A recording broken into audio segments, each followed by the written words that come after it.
A list of the topics, themes, and subject matter featured in this episode has been included in the video description.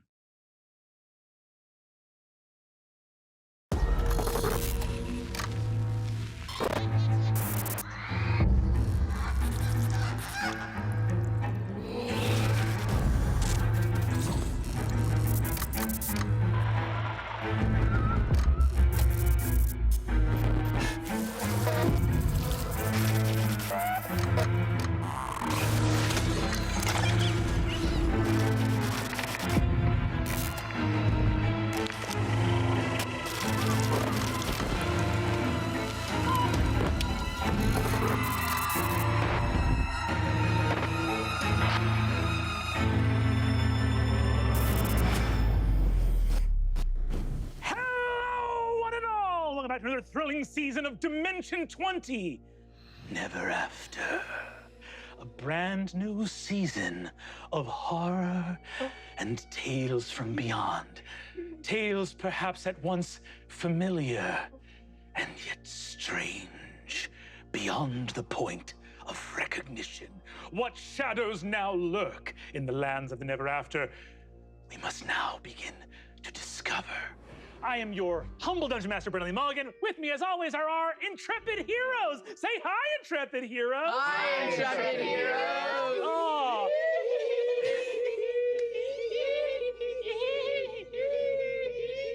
And that's the last time there'll be levity. Folks, it's good. We're back in the... Honestly, sorry? we're all scared. Levity.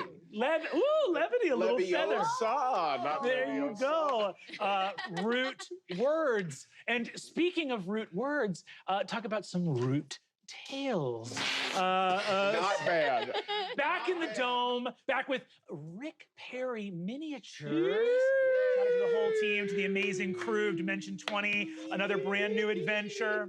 We enter into a world of horror, but a world where perhaps some elements are familiar from older tales that perhaps have been told in manners horrifying or not before. But this tale begins anew in the telling, and with that, there is only one way to begin. Once upon a time, in a magical kingdom far away, there lived a king and queen who loved each other as the night loves the day and the sun the moon, and they wished for nothing more than a daughter. And a day came to pass when a new daughter was born in this faraway kingdom, and many fairies were invited from the kingdom to come and give their blessing. Indeed, there were 4 great fairies in this kingdom, but only 3 were invited to the birthday celebration of the newborn princess. The first fairy gave to the young princess the gift of beauty, and the second fairy the gift of grace. But before the 3rd fairy could give her gift, the 4th and wickedest fairy arrived, furious beyond repair or reproach at the lack of invitation. She cursed the young princess that she would die on her 18th birthday, pricking her finger on the spindle of a spinning wheel. Disappearing with a cackle, the 3rd fairy, who had not yet given her gift, changed whatever the gift would have been to soften the curse, that the young princess would not die on her 18th birthday, but instead would simply fall asleep for 100 years to be awoken by true love's first kiss. And though the king and queen burned every spinning wheel and banished every spindle, prophecies of this kind cannot be avoided. And indeed, on her 18th birthday, the princess discovered an old spinning woman in the tall room of the tall tower, spinning away, and reaching a finger out, pricked the spindle with a single drop of blood, fell asleep. And not only did she fall asleep, but the entire kingdom fell into slumber with her, surrounded by thorns, protecting the princess from all harm till she should be awoken by true love's first kiss. Siobhan, you wake up and you can't move. It's hard to see. Light can't penetrate. You know that you're horizontal, but you can't close your eyes. You can't close your mouth. And you can feel that you're holding things. Holding them, not with your hands. In a twitch of movement, there's sudden pain. And you can feel a sharp tug on the inside of your body. Briars are growing out of your mouth. Growing out of your nostrils. You feel yourself partially lacerated by the things that have emerged from your sleeping form and have filled the room here. The ache of muscles atrophied and unmoved after 100 years of slumber, and a bed underneath you rent apart by the briars that issue forth from you. Siobhan, could you please describe your character for us? Hello, my name is Rosamond Dupree. I am the princess of the Kingdom of Reverie. And any moment now, my true love will come and kiss me and help me to escape. Give me a Constitution saving throw. That's a 4. You could be wrong, but it doesn't feel like a prince is in the room currently, and you are going to take... Guys, welcome to the first season with a PC death in the first 5 minutes. You take 4 points of damage. Great. Cool, that's a quarter. That's a quarter of my hit points. We are starting level 1 for this campaign, level 1. I now have 7 hit points. All right. You feel a feeling of movement to like orient towards where a prince might be, to the edge of the bed, as the sort of prophecy foretold. And in moving, you literally feel like the base of the briar, which is rooted at the bottom of my esophagus in my stomach somewhere, you feel the thorns tug internally as you even just move your body slightly. Okay, maybe stomach acid could be eating away at This that, is my you know, new like- face now, I guess. I can't get over the briars in the nostrils. We're gonna have to remove just a sound of me going, yee. I feel we're gonna get a lot of yikes this season, yeah, for sure. Whatever you guys are watching, there's Murph's E has been edited out. Yeah. Go ahead and I say, what is Rosamond trying to do in this moment? And again, I need to say, the room is so choked with briars that sound is muffled. It's a little bit like being buried alive. In addition to the thorns, there's also the feeling of claustrophobia as you can't. I mean, I hope we marketed this as the horror season for everybody at home. I hope marketing has prepared you for what you're watching right now. What you're watching right now, it's gonna be scary. I thought you were kidding. You're joking, dude. I thought you didn't say there were gonna be thorns, dude. I know. This was really, this was my like mini golf intro to scary. I was like, hey, we'll do some like thorn body horror stuff. I actually really love it. Yeah. Good. I'm glad. Yeah, I'm turned on right now. This Yeah, is hot. So there is that claustrophobia. However, there is the only release valve on your claustrophobia right now comes from, I think the feeling of like you feel like you're holding things, and you can feel like heartbeats and breath. But I should say that sensation is a troubling one. Like if you were adding a sixth sense to your body, it wouldn't feel immediately intuitive and pleasant. It feels like getting a type of information that is, for being the one sense you seem to have control over right now because of how claustrophobic it is, it's not something that brings you a lot of comfort. It feels troubling. I'm gonna try and disentangle my hands from whatever they're tangled up in. Give me a sleight of hand check. 18. You were too young. You had just been born.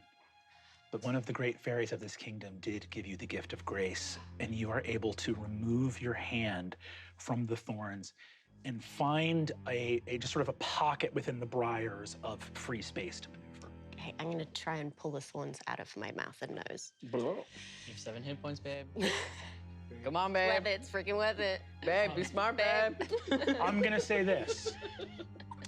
You can either give another flat sleight of hand, or you can use the success on your sleight of hand to make a medicine check, which you might not be proficient in, but you can make that medicine check with advantage. So I leave it up to you. I will do the medicine check.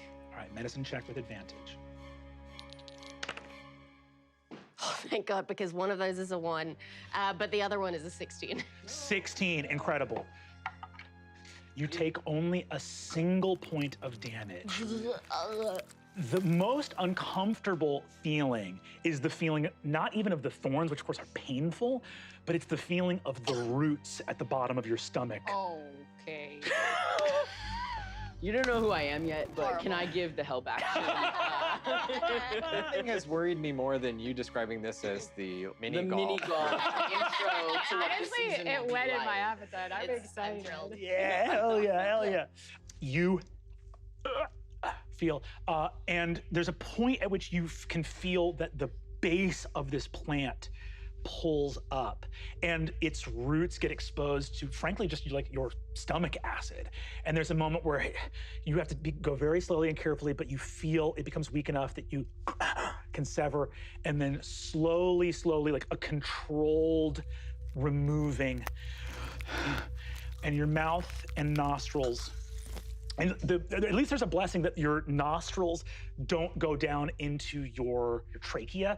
They join the ones going into your stomach. So at least your lungs, you don't have to worry about shredding your lungs. Phew. And with one hand, you pull that free. You can feel your own blood and bile drip onto your face, stinging, and the sort of horrible scent of rotting plant matter. Give me a perception check. 9. You hear as it leaves your nostrils and your mouth, an urgent whisper of something that doesn't so much hit your eardrums as kind of like if you close your ears and you can kind of like hear your own voice echoing in your head, it feels like something echoing off like the back of your throat or the top of your sinuses, of a voice whispering something in a language you cannot speak. Hello? Hello?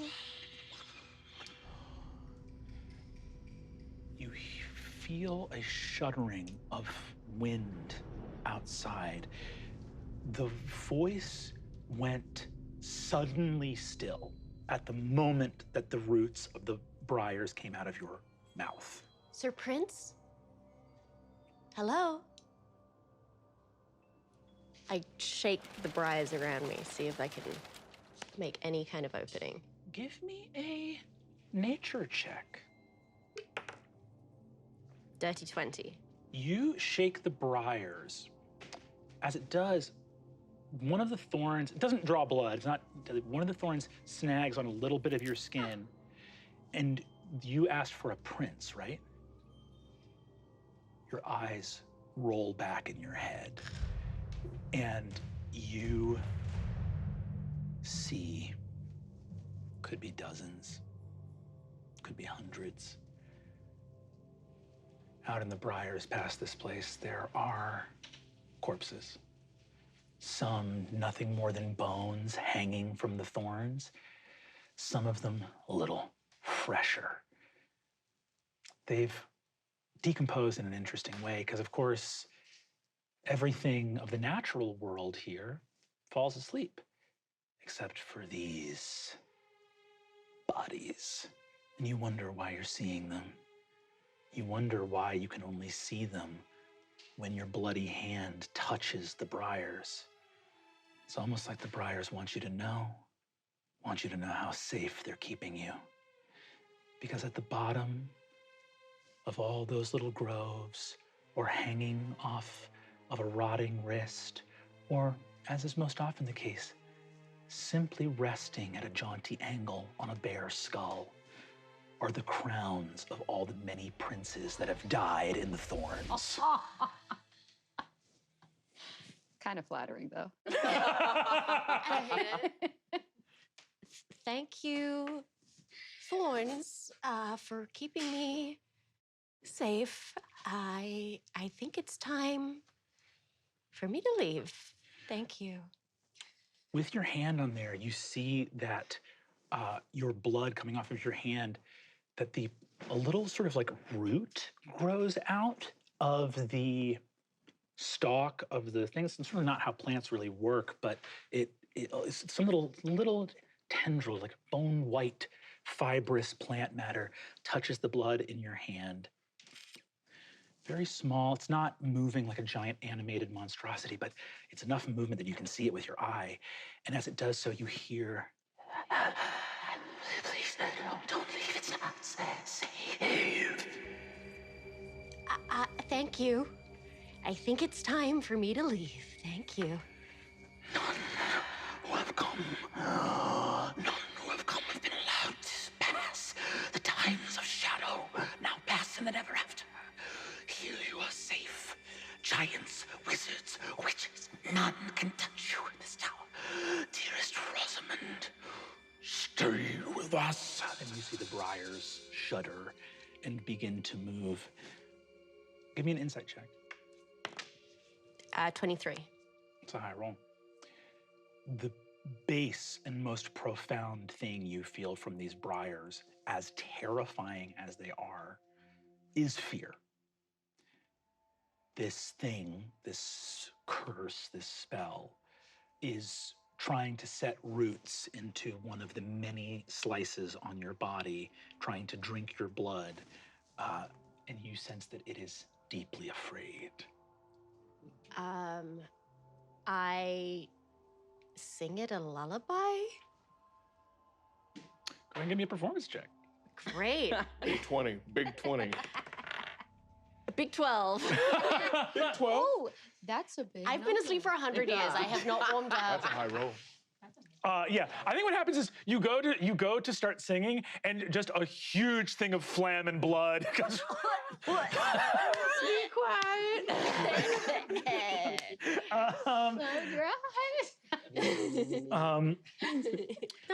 to be afraid of. You see that the briars begin to move, and they shudder in their movement, right? The briars go, "We will keep you safe. We will keep you safe, dear princess." And you see that the briars begin to part in front of you. And on a long tendril that moves slowly and shudderingly, the briars themselves do not seem, they have not needed to move in so long. It seems that they are getting some ability of movement back, but it is coming back. As a long tendril moves, the barest end with a single budding leaf, soft and new, wrapped around a familiar, shining black spindle. I think I don't need to go back to sleep. Thank you so much, Briars. It's all right. All will be well in the land of dreams, princess. No. I'm telling you no. As you say that, go ahead, and I'm going to ask you in this moment what Rosamond would do. You might only have time for one. You can give me either a persuasion or an intimidation check, or you can give me an athletics or an acrobatics check, depending on how Rosamond feels about pleading with the briars. I would like to do an acrobatics or maybe even a sleight of hand check to grab the spindle and plunge it into the briars. Hell yes. That can be, we'll call that either acrobatics or we'll call that sleight of hand. Great. Oh, it's a 9. Okay. That's not a high roll. It's not a high roll. Give me a dexterity saving throw. That is high, That's a 24. high roll. You reach, the thing withdraws and slashes at you with the spindle. As you dodge out of the way, you have another opportunity to attempt the maneuver. Great. 11. 11, you do not successfully grab the spindle. It is going to make an opposed grapple check. You only need to beat a 10 on athletics or acrobatics. Yes! Okay, 23. That's a high roll. 23. So here's the issue. That's a high It's a high roll. You can avoid the grapple, get another chance at the spindle. Great. Or No! you can use that success to try to dive for where you know the window in your bedroom is. Oh, I'll go for the window. Okay? There we go. That's a 21. Hell yes. You take 1 additional point of damage Great. diving through the thorns. You leap through the window as the thorns sort of dragging across your body. Every time a thorn enters, you hear another whisper of, "Please stay, please stay!" And you are like preparing to fall, and instead, just the tower is covered in briars. And on that check, you are like running down a hill that's too steep for you to break your fall. You just have to hope that you don't fucking die running down the hill. You are running in your shredded slippers. Give me a Constitution saving throw. 13. As your slippers rend apart, you begin running barefoot on thorns and just manage to soldier through and not pass out due to the ambient blood loss. You reach the bottom of the briars and thud to a clearing. There is quiet in this moment. Rosamond. Briars abound. You cannot even see the walls of your castle. What do you do? Hello? Is anybody else awake? Hello? I try to push forward. I know what direction I came from. I know that that way is out and there's no way back. So I guess I just have to keep going. In the depth of the briars, with no voice of comfort, no clue of what might be done to address what has so clearly gone wrong, you make the first choice in the times of shadow that a creature must make when it has no other recourse, simply to go forward. Days, weeks, months, traversing through the briars that, due to the speed of your travel, never seem to catch up to you with the menace that they held, the animation, the vitality, the sentience that haunted you in your tower. But even without the dreadful movement and the whispering words of the briars in that place, the kingdom of reverie is gone. You move and must learn to survive in a place enchanted with seemingly no hope of return. What does Rosamond, our sleeping beauty, look like when she emerges from the kingdom of reverie? Her dress is ripped and torn. There are cuts across her face. Her beautiful golden ringlets are matted with blood. And she has fashioned for herself a bow made of thorns. You wake up.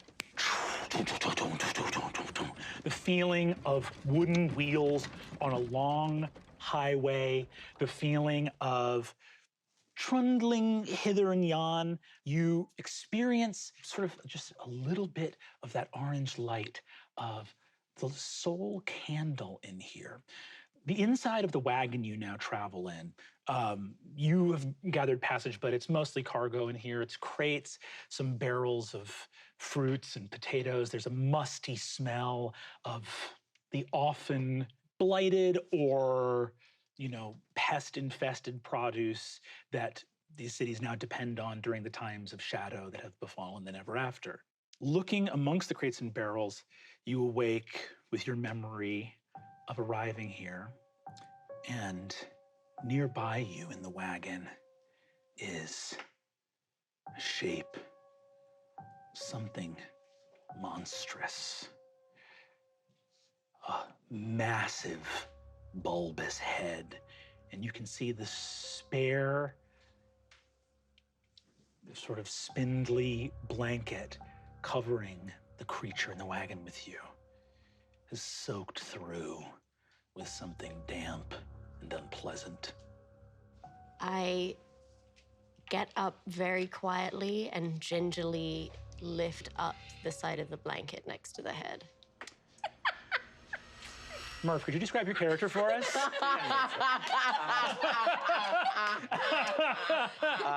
You knew? I knew. Oh my god. Yeah. I am Gerard of Greenlee, a prince who is temporarily in the process of turning back into a frog.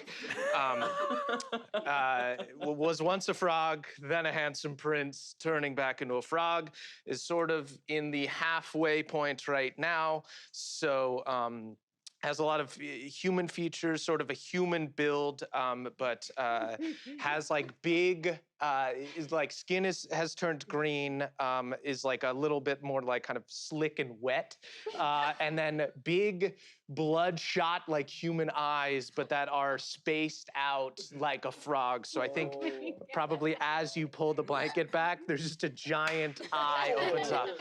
Ha! Ha! Oh! Are you? I put the blanket over my head. Greetings. I am the Prince Gerard of Greenlee. Oh. Temporary. This situation is all temporary. I'm the Princess Rosamond of Reverie. I think we're cousins. Cousin. I think like 3 different times. Did we're you say cousins. reverie? Yes. That's all like thorns now, right? Yeah. Yes. Wow. Bad times. It's a bad time. Bad times. Well, so your place is gone, has been gone for a long time. My Greenlee was just, they took the castle. Okay. My wife is off, missing. Oh, that's terrible. You're married. I am married, yes. Well, good. Yes, good. I'm it's glad. good, and the marriage is going well. Oh, good. Yes. Good. And once I find her, we're gonna sort this all out. Great. Oh, I love that for you. Don't you Yes. love love? I love it, and everything is.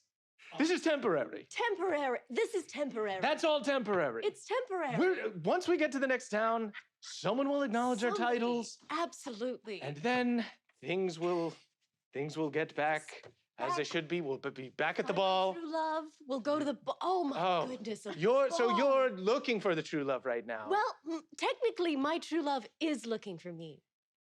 Very good. Very good. See, I found the true love, Ah, and now I'm here. wonderful. So So romantic.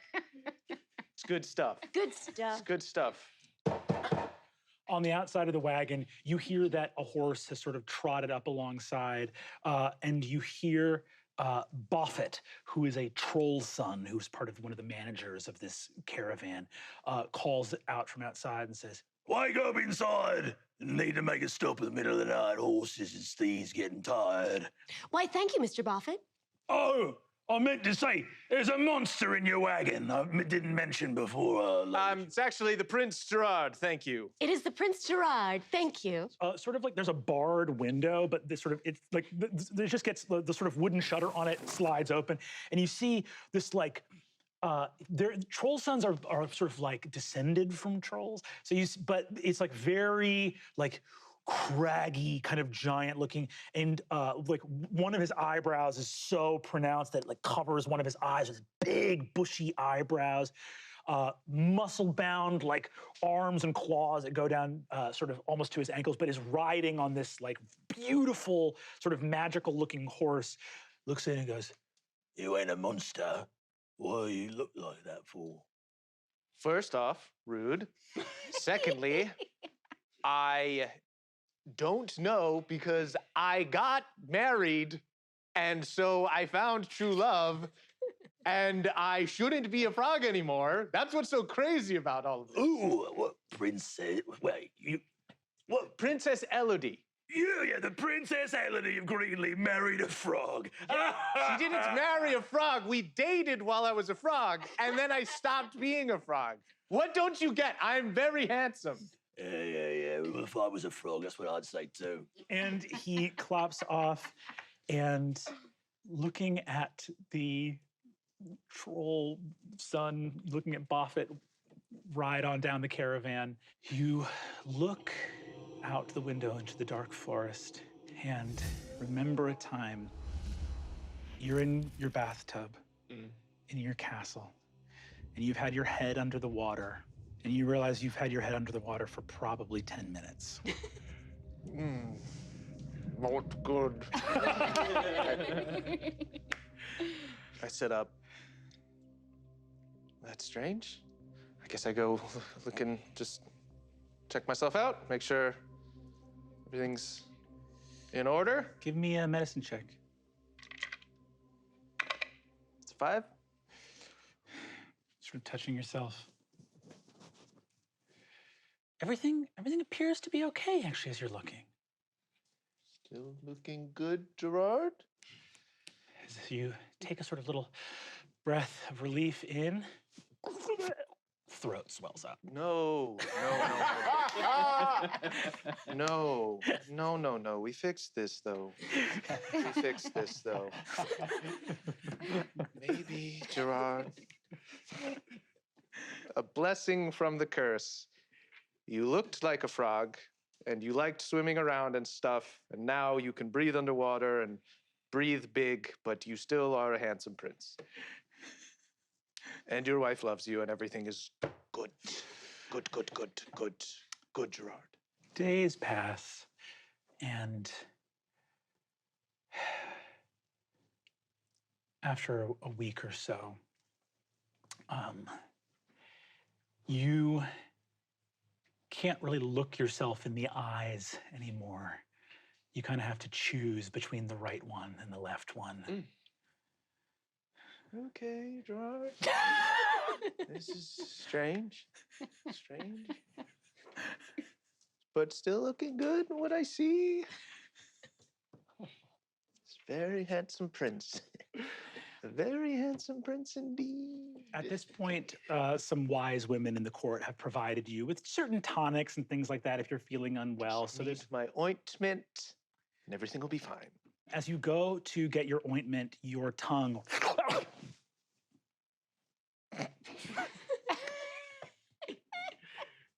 Strange. That was frog-like. Part of the blessing. I can reach things that are further away, just as I did when I was a frog. This is good. I'm still very handsome. That night at dinner, across the banquet hall from you, your wife, the Princess Elodie, eats at the end of a long banquet hall. Your food has been set in front of you. The kitchens are doing incredible work. Your wife does not look at you.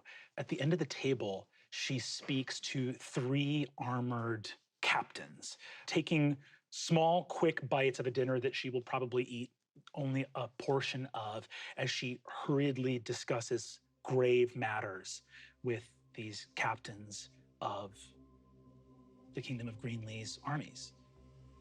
She turns and says, well, Snowhold has already taken the northern fortress, and they'll be at the river by less than a week. We should withdraw all the troops north of the river. It's not worth holding that territory. Well, Your Highness, I understand, but even getting word to those men, given the power of the Snow Queen's armies, crows in her service, beings, ice and wind, I understand that there is a risk for our messengers, but some of those forces may be recalled, otherwise it will be a rout. Very well, Your Highness. As to the castle, we should Raise our defenses. Raise our defenses? Here at the castle? This is sort of unpleasant talk at the table. Is it not? We have a ball coming up. Shall we? My sweet, dear sweet Elodie, we should be talking about what kind of dance we're going to do. She turns to you, and the 3 captains all turn to you, and there is just a deep and profound silence. It's unpleasant. I feel like there's war tables and whatnot for that. This is a banquet table. Everyone is being a bit rude. I didn't want to say anything, but everyone's being a bit rude. You see that the princess blinks her eyes, looks at the generals, says, "I shall meet you forthwith in my study."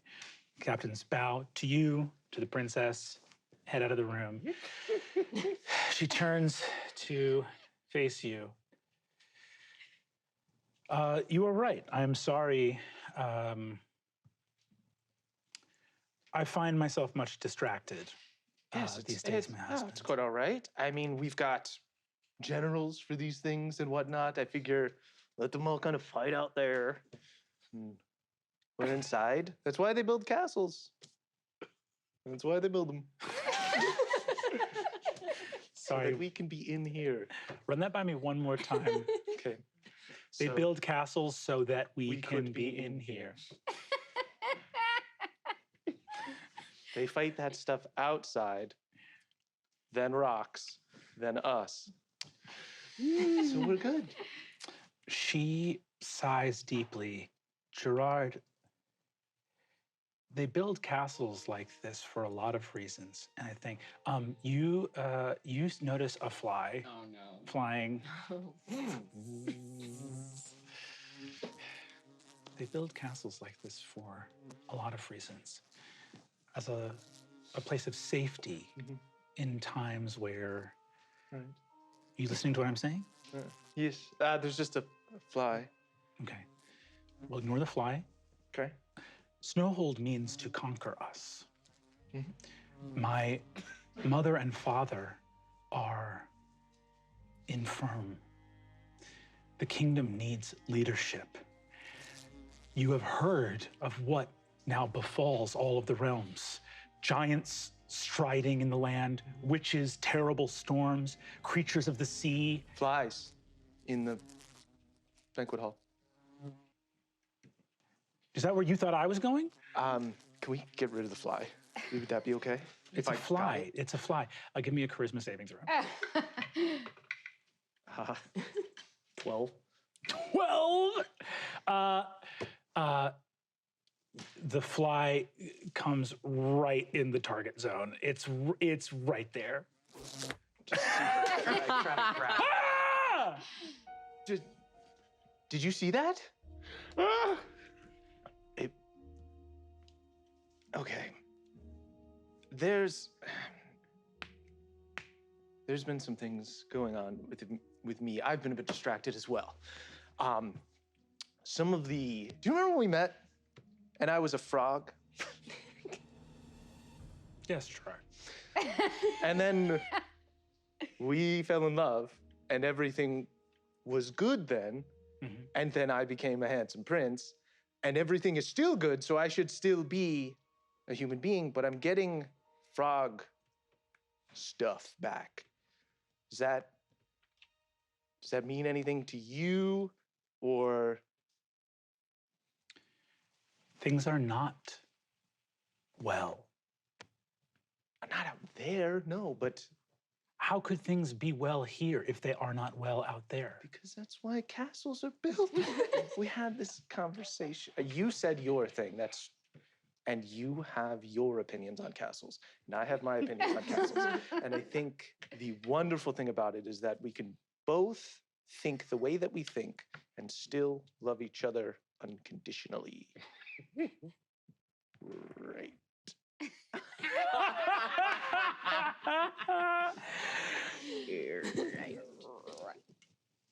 I love you. And I love you. Isn't there something horrifying about the idea that our lives ended on the day we wed? Because, Gerard, that's what I feel from you. You say that you are happy, you say that things are well, but here in this moment, I don't know that it has to do with the war. I don't know that that the way I feel about you has to do with the war. The way I feel about you may have something to do with how I feel about how you feel about the war. Right? I just thought we had figured this all out. That we had been, there was the tough thing, and then we're on the same team here. You know what I'm saying? So everything here could just be good if we wanted it to be. What would it look like, everything being good? Oh, we'd be getting dressed right now. We'd be talking excitedly about who we were going to meet and gossip with at the ball. I will do my best to give you what I can. And you know what? I will break out that old book of the old sword forms that I have back when I used to fence with my cousins, and I will get to the war thought. Thanks, Gerard. Thank you. The following morning, when you awake, you realize that your wife did not come back to the chamber of your castle and instead fell asleep at the war table with her advisors talking late into the night. And when you first look into the mirror after discovering this, your nose is gone.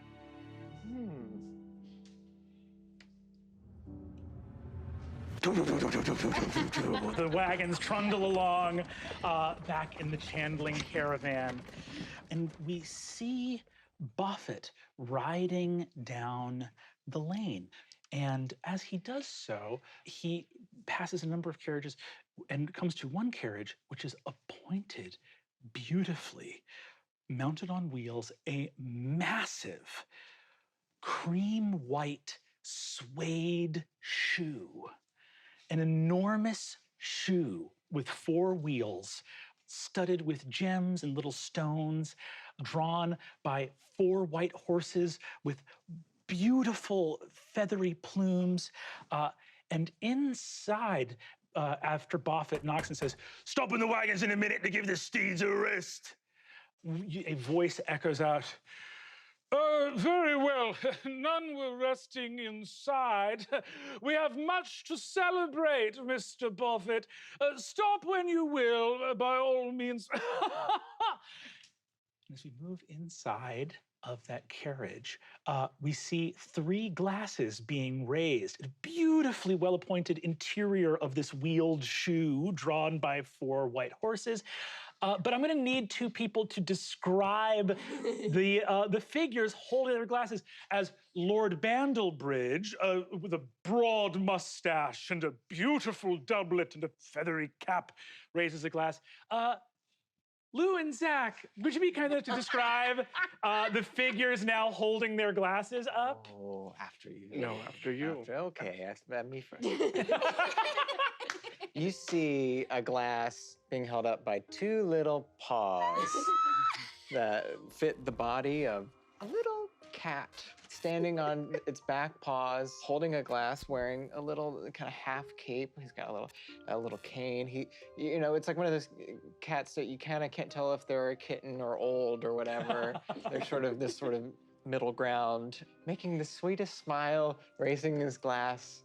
There's maybe a little twinkle of something in his eye, who knows what, as he clinks his glass and says, "Well said, Lord Bandlebridge." Yes, very well. Pip, yes? Yes, Puss in Boots, but Pib is what it's called me. And, we are now close friends. Close friends. And the other figure?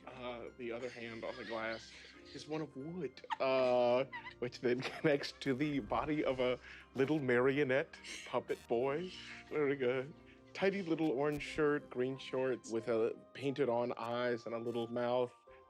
Yet only the difference is on his face, where there would be normally a little wooden nose. Instead, there is a splintered kind of gap where his nose has been removed. Touching glasses. "Indeed, Lord Bandlebridge." when we reach Schuberg, us three friends, we will treat you as you have treated us. Well, I am so very glad to hear it. Of course, the aristocracy of Schuberg, from whence I hail, as well you know. Yes, of course.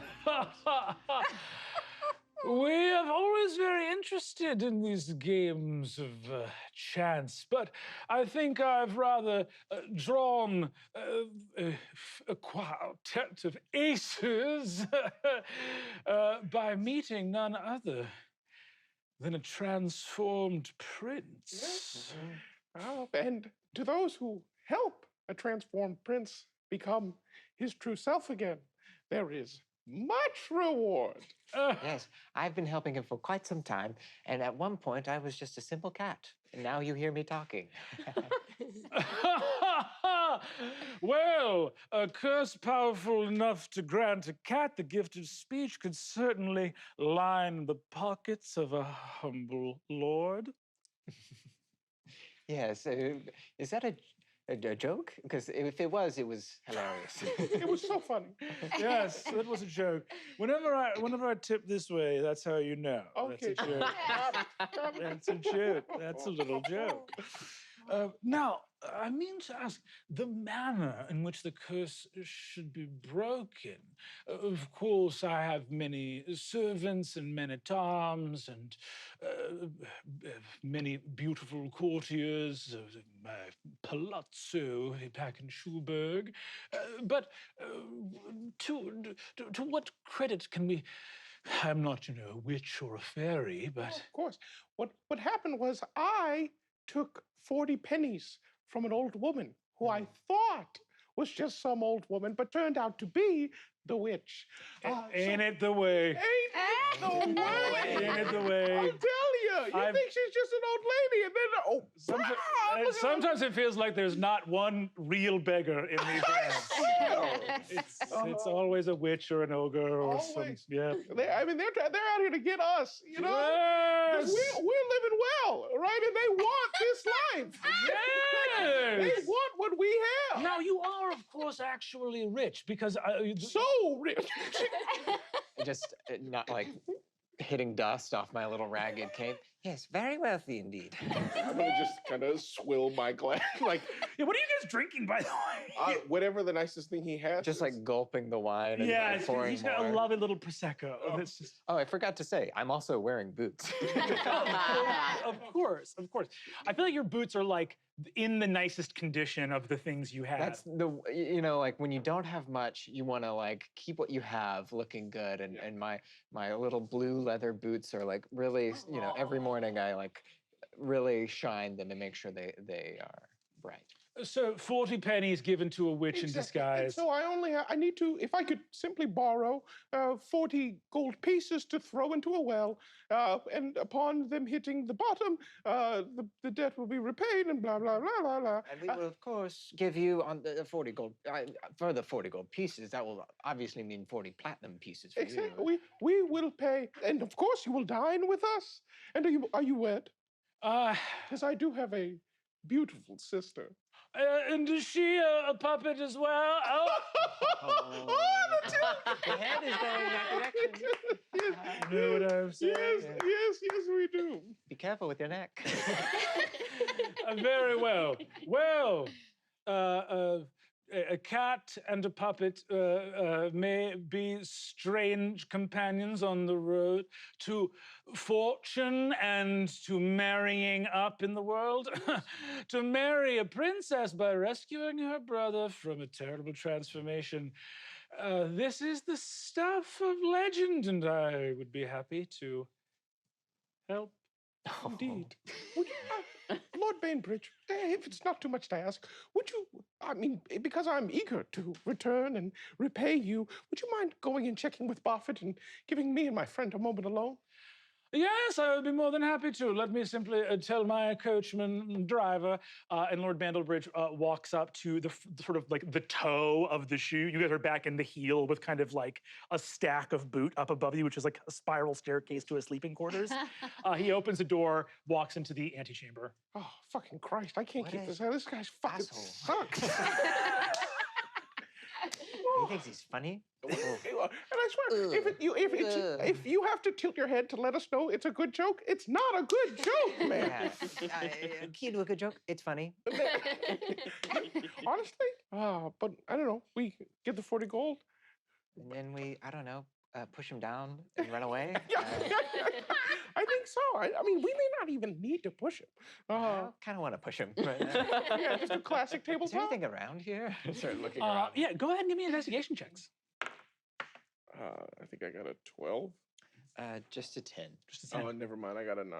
It looks like most of the stuff in here, you're actually kind of looking at it, a lot of it is very like, it's not the real stuff. Like a lot of the gems are glass, a lot of the like stuff that could be gold is actually just gilded. You're like sort of snooping around and not finding a ton of stuff. New money. We'll have to find a big score when we get into town. I mean, this guy's liked, but I mean, he was the best we had on the caravan. So Hey, we do what we can when we can for ourselves. amen. Saying that, Pib, you look at sort of the gilded edge of this mirror. There is like a little stone up in the top of the mirror that you haven't checked out yet. Could be something potentially valuable. Just tops up.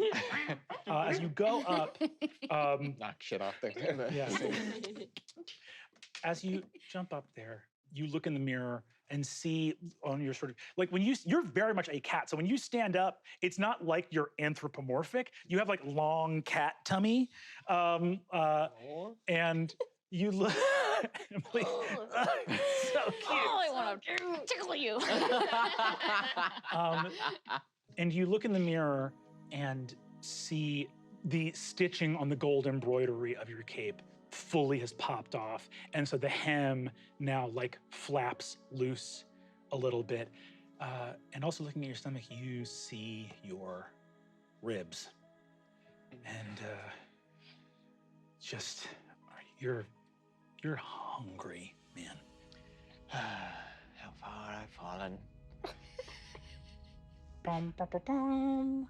Rows and rows of trumpets in the halls of the Marquis de Carabas.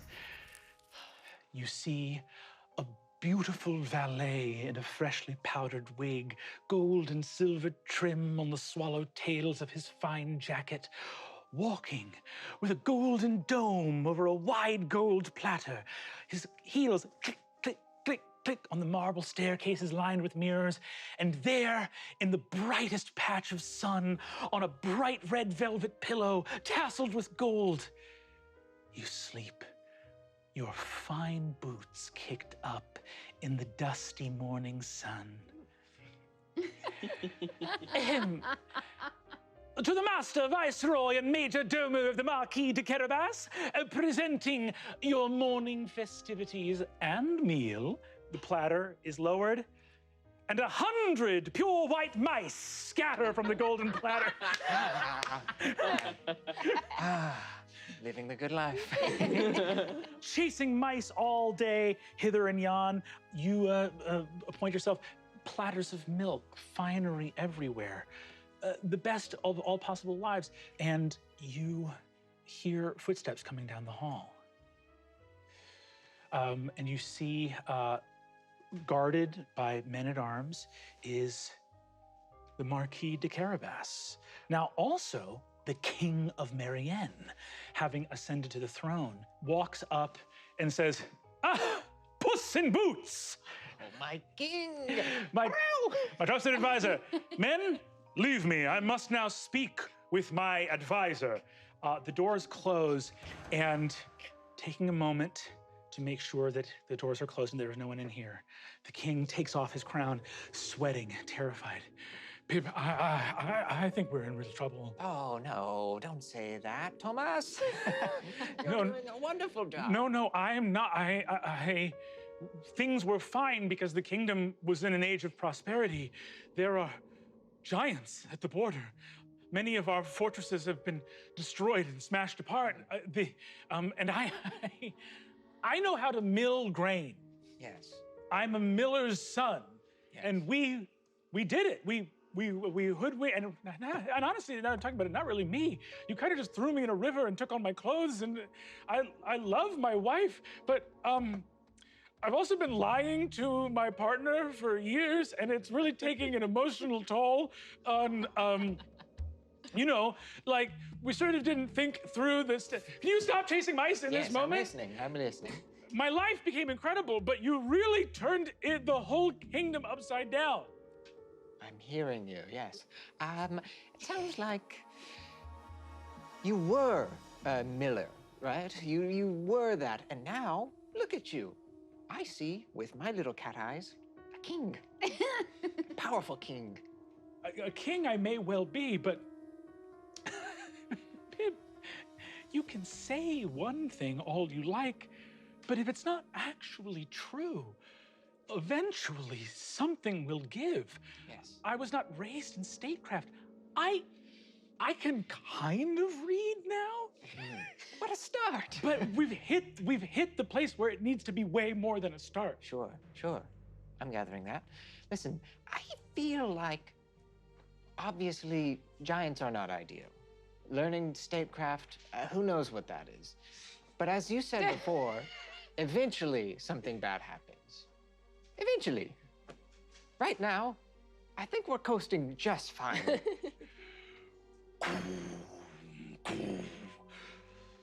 You remember the night that the walls came down? All the milk jugs shattered. All the fine fish kept on blocks of ice in the larders, set to spoil as the castle came apart. Who knows what became of Tomas and his wife? You remember the speed with which you fled the crumbling walls of the ogre's castle that you had won all those years ago. You look up, your fur matted by rain and storm.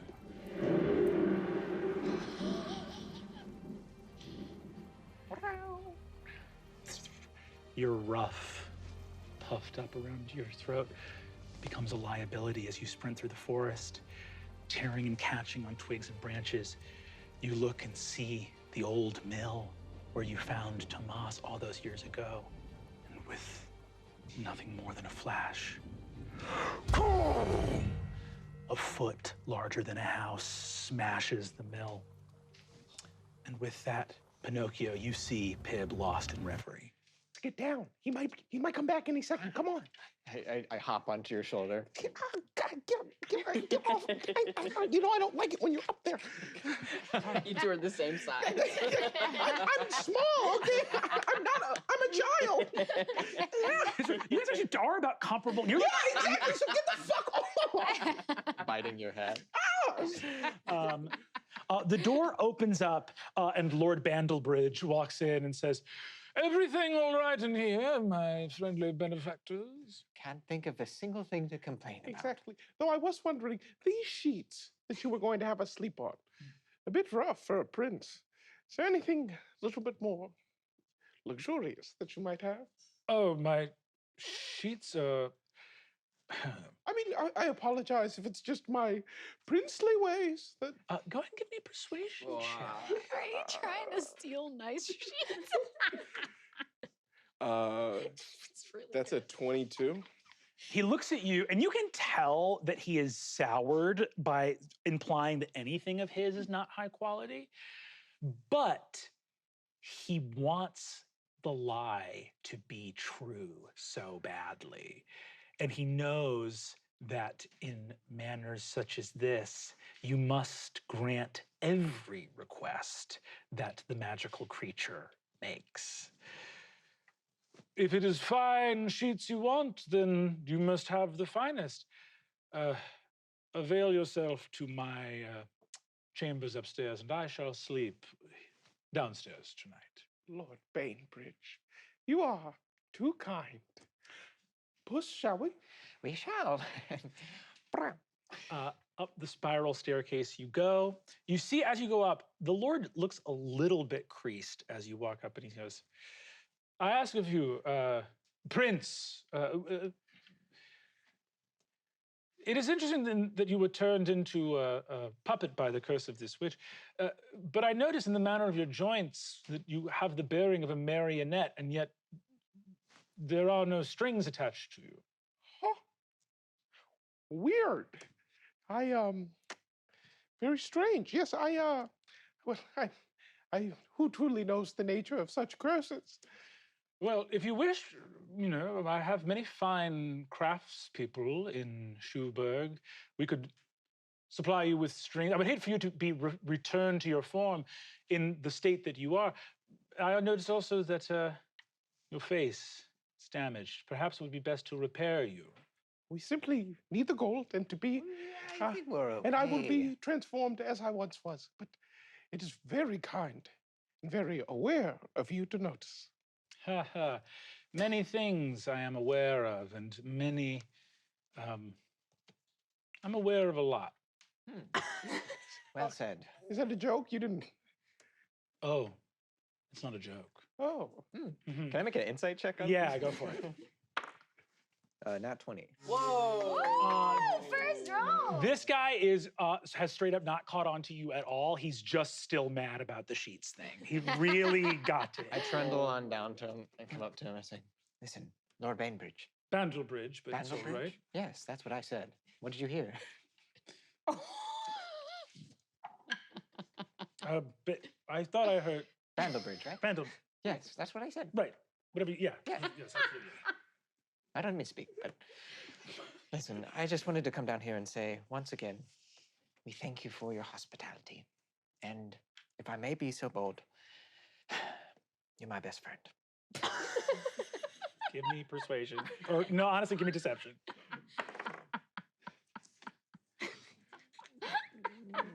14? 14. All right, I'm gonna make an insight check for this dude. He looks. How loud do you say it? I whisper it. He goes, "My God, right in front of the child." Don't tell him. Can I tell you something in return? Of course, and I would never tell anyone. I have a list of my 10 best friends, and I want you to know that you just bumped up 4 places. I was already on it, and I went up 4 places. You just skyrocketed from 7 to 3. And just like give him a hug. And can I try to pickpocket him? Yeah, go for it. Oh my God. That's just a 12. On a 12, well, it's actually versus his perception. Okay. You feel that you could. He has a little scroll in his like pouch that you could grab if you wanted to. All right, I'll leave. I'll note the scroll and then just Leave on. it. Cool. And I'll grab my staff as we head up. You grab your staff. Both of you head up into the upper chamber. As you arrive there, what do you both do? I think I'm gonna jump on the bed. Just jumping up on the bed. All right, now this I like. Going on the mattresses. Just destroying it. Incredible. And with that, we're actually going to move from this place and move further to the final carriage in the Chandling caravan. As you arrive at the end, Buffett on his steed comes and says, "Stopping for a rest up ahead to give the steeds a break. There'll be some dinner served, but be wary." And within that, there's a small candle lit, and we find 2 figures traveling here. Allie and Emily, could you describe your characters and let me know what your characters look like and what you are also doing here in the dark hours before dinner on the road to Schuberg? My character, hi. My name is Timothy Goose. People refer to me as a lot of things, but one is Mother, Mother Goose. I'm a caretaker in my village. I'm getting kind of like gray hair right now. I'm a little bit of a slumped kind of guy. Like life hasn't really been easy. I'm a little bit bumbling, but I'm really trying hard. I have a big book that I'm really being led by right now. There's some sort of magical component to it. I still can't figure it out, and I write things in it, and the book absorbs it if it doesn't mean anything, but words stick. And now the only word that has stuck has been the word shoe. So I'm trying to go there. Yeah. I'm Ilfa Snorgelsid, but most people call me Little Red Riding Hood. I am sort of a bug-eyed preteen and a total grandma girl. I think I've got like matted, unkempt, braided pigtails, and I'm wearing like men's hunting boots. And I've got a huge axe slung over my shoulder. And I think I've got like dark, thick dirt crusted under my fingernails.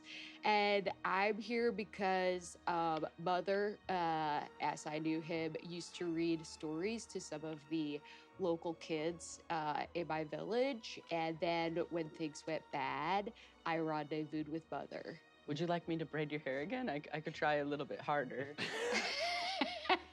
I just feel like between the two of us, we could execute a proper braid. I think so too. My grandma used to make the thickest, tightest She was braid. it was the thickest cord of a braid. It was the and kind of it braid could you have had been to used as cut rope. off when you were done with it. God, she was so good. She was just smelled so like technical. Selsun Blue and Sensodyne. Yeah, definitely. She was kind of like a baking soda kind of scent to both That's of those. what she brushed her teeth with in addition to the It Sensodyne. whitens. Baking soda and peroxide, it whitens. You don't need those strips. Mother, I miss her. I know, honey. I think, can I talk to the person who knocked on the door? Buffett knocks at this point and says, we'll be stopping not too long for a bit of a rest. Did you say we were close to Shoe? We're going to Shoeville, Shoeburg. Shoeburg will be the next stop of trade, but we're probably still a day out.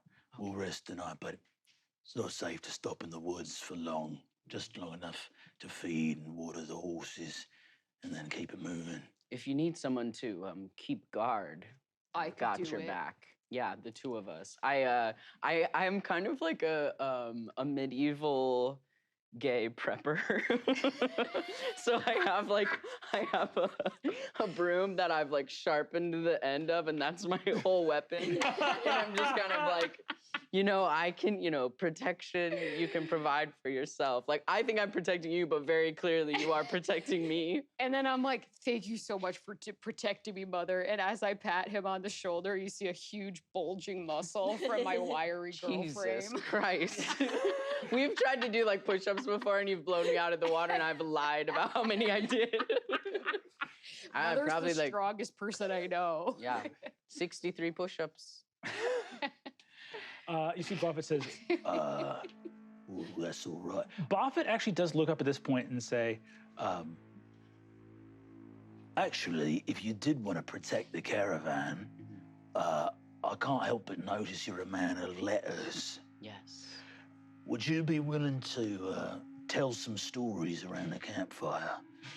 We's a small supply of enchanted logs, and as long as someone's telling a story, it should be enough to ward off any boggins or boggarts, ill goblins and things of that nature. Definitely. I mean, I've got years I worth of would stories, love honestly. to crisscross applesauce for a story. Yes, okay, I could great. really get some dirt on my butt for that. That's great. I honestly only need an audience of one, but more is always better.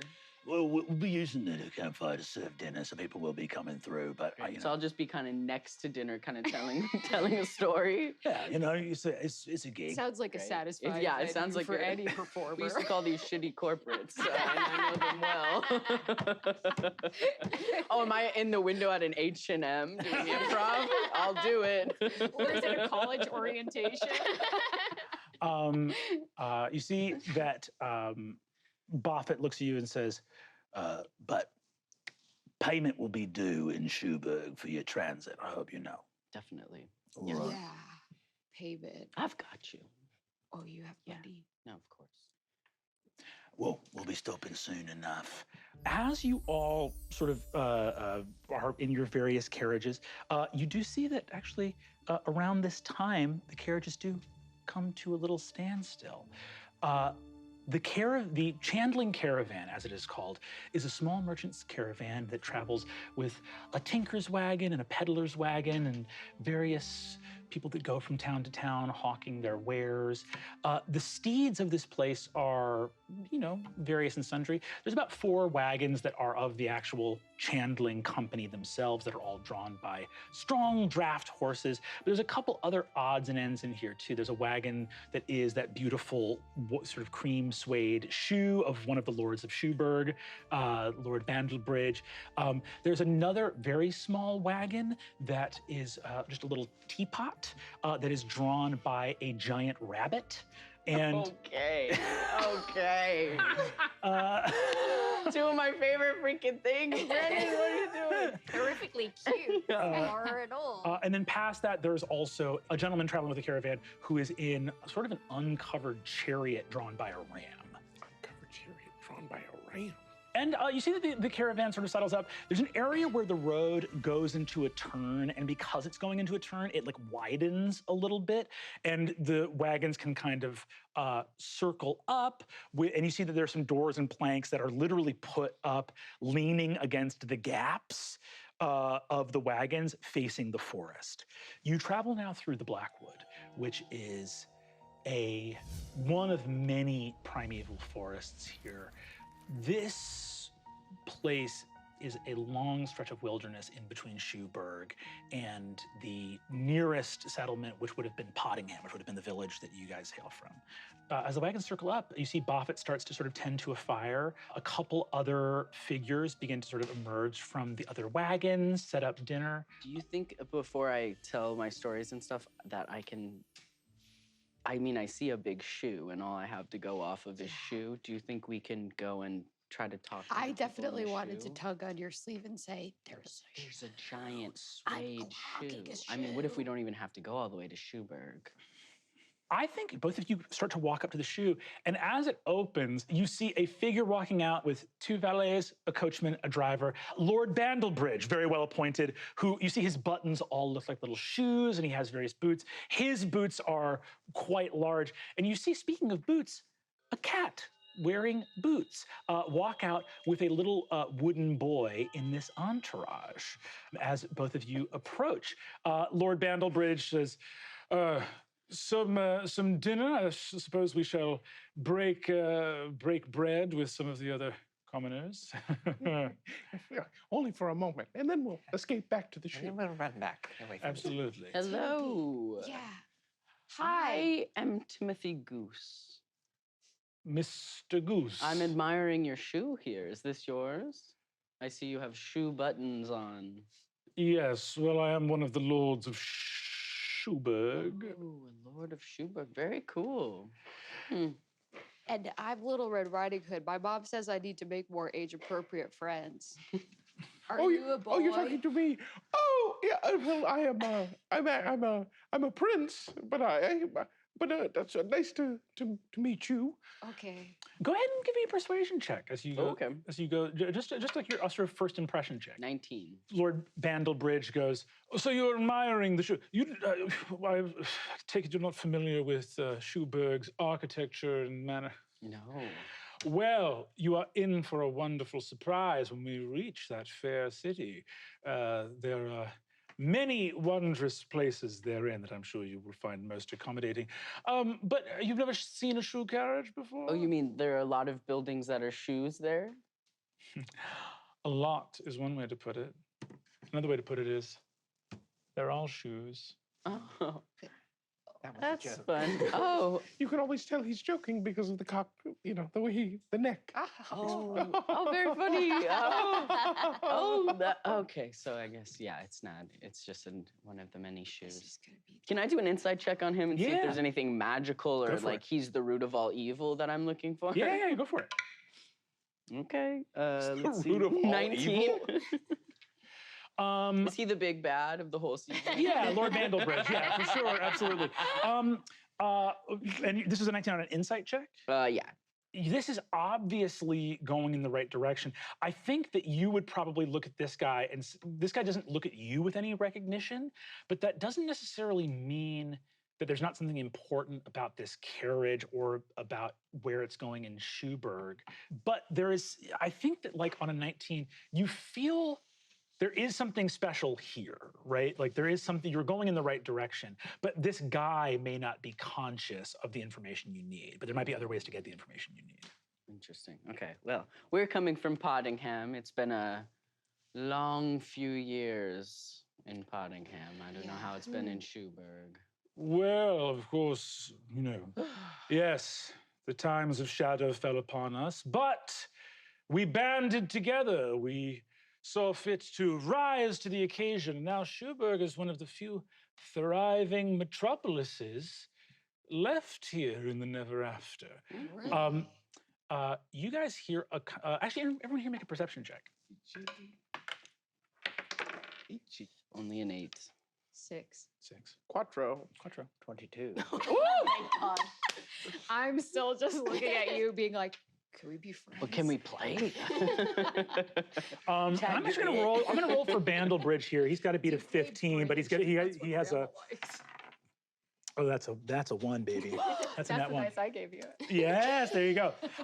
You see, as he says that, pulling into sort of, you know, the bigger chandling wagons take the sort of the outer wall of the curve the most, and going towards the sort of interior of the sort of like hairpin turn in this like forest road, dirt, little stones here and there, not a paved road at all, and around you, these massive trees rising on all sides. Reaching the branches would be hard with these trees around here. So there's about like 40 feet of these massive old growth trees that their branches start so high up that you can actually see a little bit of like ferns and moss on the forest floor. But more than like 40 or 50 feet away from the edge of the road, it gets to be like thick. The trees start having like smaller trees within them. It gets more tangled and difficult. The gentleman that has been traveling with some of you, like I think Poddingham just joined a second ago. You guys have been traveling for longer, are royals who are also now coming out of your wagon. The dude with the chariot and the ram, you see him tying up on the inner part of the turn. So his chariot is kind of with almost like more central, like towards where the fire is going to be built. Ties up his ram, and you just hear Puss as he says, like, Schuberg rose and strove to be. You hear him go, "Fucking idiot," and just make a little comment to himself, but doesn't appear to engage at all. Just sort of says something off to himself about this guy talking about Schuberg. Wow. You observe that. But you see, Lord Bandlebridge says, but if there's anything of interest to you that I may be of service, and Mr. Goose, you are a scholar, an academic? Oh, I wear a lot of hats, but mostly... I also wear a lot of hats. Really? Yes. Oh. This is just one. Oh, you meant literally. Great. I don't look very good in hats, actually. No, I mostly have found myself being a caretaker for children, much like a teacher. The children really are the future. And though the past may be pretty dark, full of loss, the children and the gleam in their eye, and I look over, and I'm like bloodshot in one eye, bulging. They're just so great. And I wish the best for them, and I think that we can equip them with everything that they need. Give me a wisdom saving throw. What? Yes. Okay. Yes. Okay. It's a good roll. It's a good roll. Okay. It's we're 22. 22. You're okay. But in the middle of your sentence talking about how the children are the future, you see it. You see it right behind Bandlebridge. It's in the shadows of the wagon.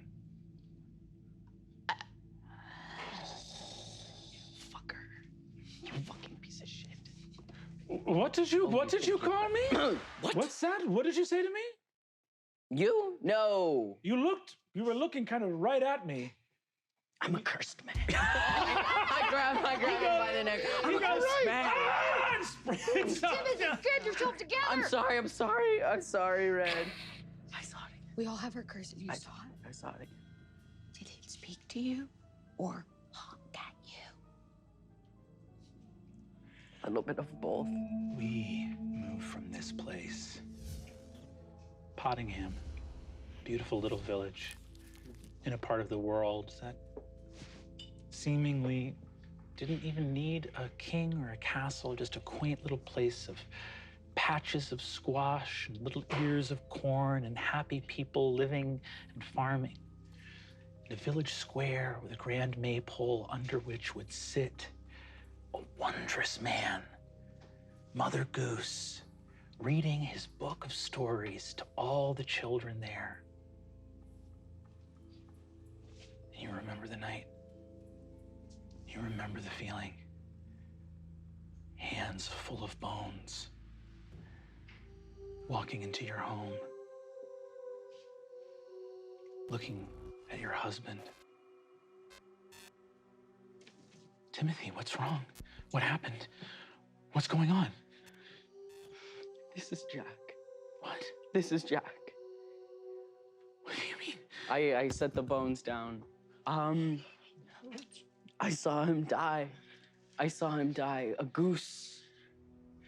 There was a goose. He was mixed up in something terrible. What do you mean he did? He said the egg. He said he found it. He didn't find the egg. I knew something was up with him. He all of a sudden had so much extra gold, extra money, and I thought maybe it was, he was selling powders or tinctures or elixirs or something like that. And then all I heard was, I need my third wish. And this goose laughed. And then I watched him decompose rapidly down to this. And then I was trying to figure out what happened, and I should have understood, but the goose said, "Do you wish to know what just happened?" And I said, "Yes." And that was my first wish, and now I'm in my 3 wishes. Timothy, what is that? Gleaming at your side is a massive, leather-bound, gilded book. I may have made a second wish, kind of quickly. Still hadn't really learned that the first wish was so consequential. I said, I wish for something to bring my son back. So we do have something. And there's gotta be something written in here or something in one of the pockets or something. The goose gave me this, it must be good. Here. You see that in this horror with light flashing outside, you look out and you see that there is, once again, distant thunder. Lightning flashes across the sky, and as it does so, you see something tall out in the darkness. And a pair of sickly yellow eyes gazes in from the shadows. Your husband, Henry, throws the shutters closed, lights a candle quickly, and just sweeps everything off a desk in front of you. You've been a witch and a storyteller and a bard your entire life. So you slap this book down. This book sits in front of you. It's what you wished for. It has your answer. And you put it out in front of you, and the pages are blank. There's nothing written inside. There's nothing here that, there's no instructions, no anything. I write, Jack, can you hear me? Can you hear me fades, but the name Jack remains. Where are you? Where are you fades, Jack remains. Okay. I think I want to sit with this and write a bunch of stuff out. I write the whole day, essentially. Yeah, you just write as much as you can. In this moment of horror, lightning crackling outside, you hear.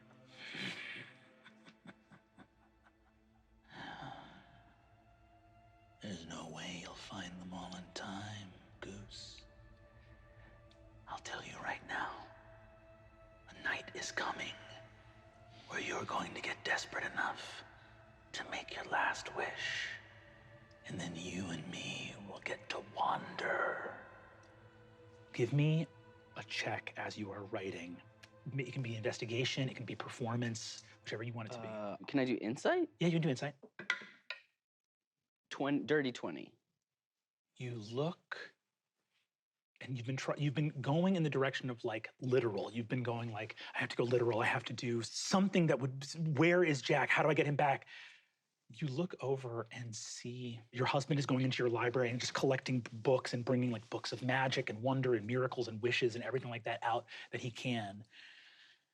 Piling the books out, you look out in the middle of the floor and see a stain in the wood. It's an old stain there from a long time ago where your young son let a candle burn down all the way almost to the floor, and the melted wax came and stained the wood, and it's one of the many casualties of messy kids. You see where the wood was stained by the melted wax from him jumping back and forth over a candle over and over and over again when he was a young boy. And you get this tingling sensation, some feeling that you made a wish to get your son back. There's a way to do this, but you're still in a place of fear. You're still trying to say, what's going on? Where do I get him? How do I get him back? Wrestling with this horror. But you suddenly have the idea or the thought of, what if I just described my son? What if I described what it was that I wanted? I think after he did that, one of my nursery rhymes, maybe I write the candlestick nursery rhyme, like Jack be nimble, Jack be quick, Jack jump over the candlestick. Light fills the room, the books move. Outside you hear, and you see that the gander, a 15-foot tall goose, black as midnight, with a dinosaur-like craning head on a long neck, eyes of sickly yellow, the blood-red bonnet on its head. Who put that on you? Did you put that on yourself? I put it on myself. Is abjured and compelled into the storm clouds above you. Golden light, books rise. You see a window open in the pages. You see Jack as he was, or maybe as he was always meant to be. Because Jack, as you knew him, had stumbled into some ill-gotten wealth, and he sometimes hung around with layabouts and cads and rakes. He had not become maybe the most honorable man, but he wasn't bad either. He was such a good boy. And you see, in the light of the pages illuminated, your son looking healthy and well, standing at the beginning of a road, going off towards a Pottingham that appears to not be in this like long period of flooding you've been having here. The sky above it isn't gray as it's been for so long recently. Your son turns to look at you and goes, Dad, Jack, I'm still here. I'm still here. The book, it can save so much more than just me. It can save so much more. What do you mean? What do I do with it? I have to, and you see he begins to run down the road and says, you'll find them, I know you will. And he runs faster than wind. You actually have never seen Jack run this fast. Something in your words, he's running faster than the western wind, faster than light, faster than sound, whew, and vanishes, and the book closes. And you see that the words you wrote shimmer and become illuminated. The very first J in your son's name spreads in all these colors of ink, and the story looks beautiful, preserved. You know your son is somewhere else. And as you look behind you, those bones are gone with just a few motes of golden light. Henry looks at you. That was him? I heard his voice. Yes, yes, we're gonna get him. You and your husband spend that night in reflection. And as morning comes, you heed your son's words. That gander is gone for the moment. Yeah. But you feel its presence. And you know that in your second wish, it gave you the tool of its own undoing. Mother Goose, this book's got a lot of blank pages. You are coming out of your momentary trance of having seen a vision of the gander, and Little Red. I look so stupid in the bonnet. I'm still in the fucking bonnet. Yeah, also a red bonnet is kind of encroaching on my look. Yeah, exactly. So now I have a Thank you so personal much for not grudge. wearing them anymore. I know I asked you that. It was a really vulnerable moment for me to ask a child to not wear something in their wardrobe. Honestly, I really appreciate guidance from authority figures. So, I mean, I'm very proud. I like to have someone policing my fashion. Okay, well, no, I never want to do that. You said you're a cursed man? Who said that? No. Well, we've been here the whole time. Since when Interesting. you called Bandlebridge a fucker and he ran off. Yes. Hello. Yes. I'm Timothy Goose. Hi, I'm, you can call me Pib. Oh, Pib. And I'm Prince Mr. or Pinocchio. Not Mr. Prince Pinocchio Yes. and Mr. Pib. Great. Well, Well, is this a good time to introduce myself? Oh. Hello, I'm the Princess Rosamond of Reverie, and if you're a prince, please, Sir Prince, tell me what kingdom that you are a prince of, for perhaps we are related. Yes, I'm also a prince. Oh, you perhaps. too? Yes. This is all We are temporary. cousins. I heard you Times. talking about curses. I'm Your cousins 3 times? What does that mean? Royals. Okay. Just a lot of Royals. intermarriage. Royal All stuff. right. Just royal stuff. Where I we guess know you would all we know all the understand. kingdoms around He gets here. it. I look over at Pib. Yes, I am a prince of Schuberg. Schuberg. I'm a prince of My Schuberg. goodness. Well, I've been asleep Where for we're 100 going. years. Yes, And it is, that's what's interesting, is that is where we are. yes.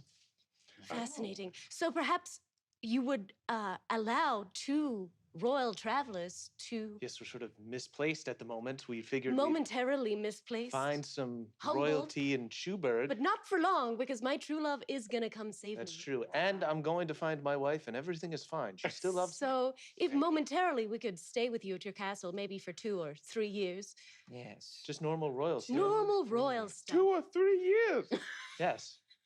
A classic royal welcome. A measurement of time that is not upsetting to a cat. No. Well, you may have noticed that though I am a prince, I'm currently in a cursed form. I hear that. Oh. Oh. What's your curse? When did it start? My curse, well, without getting too deep into the weeds, I was sort of spoiled prince back in the day. And then I became the person was like, you're a bad guy. Turned me into a frog. I changed my ways, became very nice and giving, met my wife, the Princess Elodie, and we fell in love. And then I turned into a human and everything was fine. Oh, and It's- then what happened? So you turned into a human and then... And then now I'm turning back. Okay, yeah. Turning back. Oh. Temporarily. But we can stop it because I'm not a full frog yet. Yes, mine as well. I played a witch, and so now I've been cursed until I can throw 40 gold pieces into a well Oh my goodness. back in my hometown. That's so tragic. Yes, and it's very, very tragic. my grandma died. Oh, And I'm pretty dear. sure I have pink eye. Oh no! You poor little girl. Yeah, it just kind of bulges out sometimes. It has nothing to do with exertion. Yeah, we've been trying to figure it out. I keep saying, drink more water, drink more water. Here's Yeah, my and I'm freaking ceramic jug. waterlogged. Well, what kind of prince would I be if I didn't take care of my people who are prince Subject? subjects? Yes, if I didn't take care of my subjects, so I'm sure we'll try and do so. We can welcome you, and we'll try and do something for you. Yes, and I think the nicest thing we could do is bring you back to our quarters. Yeah, Yeah. yeah. I mean, unless No, the prince, if the you boy think- prince no. had another I idea. can wait outside if it's about the pink No, eye. everyone, Lord Bainbridge will welcome you all. You saying that actually, maybe I have pink eye. Is I That wouldn't could get be- too I mean, close. yeah. I don't think he has pink eye. Do I look like him? I tongue Nobody fly. looks like him. So Pinocchio and Pib, you guys you're inviting these sort of people back into the quarters. We are. You take him back. I'm going to go find Mr. Bannerbridge and You guys see that a small fireplace is being set up. Buffett has this sort of silvery barked birch log that you see sparkles with like a little bit of enchantment on it. You see, he says, "All right, Miss Hen, right here." And you see that the matron of the caravan, a giant chicken, comes out. Oh. Um, Oh. She comes out. She has the one article of clothing she has is sort of a little sun hat, the kind that has that kind of diaphanous ribbon that kind of ties it under her chin. Can I just say It's nighttime. What's that? It's nighttime. It's and she's nighttime, in a yes, it's little absolutely sun nighttime. hat. Can I just say, Timothy, I actually think you're doubly cursed because the fact that you can't pull off hats in a kingdom when there's so many good hats. I know. I've tried them all. I even tried to You want to invent try one. mine? Okay. Can I take my? Wait, yeah, I can take mine off. That's not part of the wood. How do I look? Just looks a little. It's very small. How does it look? Maybe it's the pig guy, but you look bad. Yeah, Really? I mean, it's definitely a child's hat on a full-grown man. How do I look? There's sort of a. I can't tell if in the it's most- Can I wear it for a little desperation. while longer? Maybe just through dinner. in the friendliest way possible. I want to Please, tell you one that you child look to another. amazing. Oh, thank you. What if I kind of tilted forward a little Better, bit? it is better. It is That's better. a little better, yeah. But then the back looks. What? But now it's. You can't even Yeah. see it from the back. That's gonna fall off if you Oh. that turn. I just feel great. You see that this giant red chicken comes over to Buffett and goes, "All right, we're gonna serve supper. Nobody gets to eat if you don't help. Okay. You don't help, you don't get to eat. That's the rules. That's the rules." What sort of help are you looking for? Okay. What This is about insane, isn't it? exactly, as a prince, could I not have a second assist? We're on our way to Schuberg with the Prince of Schuberg. I'm the Prince of Schuberg. Hey. You say that as Bandlebridge walks back in. I'm gonna need some kind of. Oh my god. I'm gonna need some kind of deception with disadvantage. We took on a lot of water on this one. Did we say Schuberg? I see you, my friend. My best Deception, disadvantage. Friend. Okay. Still a 15. He's got a -1. 17. Says, "Did I hear you referred to as the Prince of Schubert, Your Highness?" Yeah, he's the Prince of Schubert. That's what he told us. We just met him. He's incredible. This is his hat on my head. Yeah. Okay. Sorry. Tell me, so of course I'm aware you are not the Prince of Schuberg. What are you, pray tell, the Prince of? I Where are you from? Just say where you're from. It's a village. It's not a village. Just say whatever it is. Yeah. Well. Well, I see that this caravan is not safe for nobility. I suspected that you were a charlatan, a troubadour. I suspected that you were a raconteur. Can I cast silvery barbs because this man is shouting at a child and that would bother me? I actually would say instead of that, you can if you want to cast the spell, that I will let you have advantage on an intimidation check if you want to stand up to this guy. Cool. Definitely. Okay. Here we go. Shut up. Okay. Intimidation. I probably don't have much to that. Okay. 19. 19. He says, "A raconteur." What do you Speak to a child like that? Be quiet, and I have my pointy broom. You stop. I think he is the Prince of Schuberg, okay? I have a sense for these things. I work with children. Some of them are scary and bad, and you can see a bad future, but some of them are beautiful and good. And this child is beautiful and good. I'm gonna try to pull that scroll out of his pocket. Okay, give me a sleight of hand. 15. All right. With a 5 on the die, you grab the scroll. As he backs off, you see he says, "Threatening me with he backs away. His guards kind of look confused for a second. You feel a presence move towards your side. The warrior from the chariot, who now that he's in the light of sort of the coach lanterns a little bit more, he's about like 6'4", hugely muscular old man. He's just gonna side it up to me. Side up to you. You see he's got a great sword on his back, a sort of like a leather breastplate, and a salt and pepper, more salt than pepper, goatee with a shaved head. Kind of lean back. I'm taken, but you're large. He looks and says, "I agree with my friend, the..." Looking at the broom in the book, he says, I wouldn't cross a witch if I were you, my friend. You have precious few friends in this caravan, Lord Bainbridge. Bantlebridge. And he goes, That's exactly what he said. the warrior next to you leans in, getting your back in this intimidation, and just goes, I would be a little bit less nosy, my lord. I think you seem to have a lot of pride for Schuberg.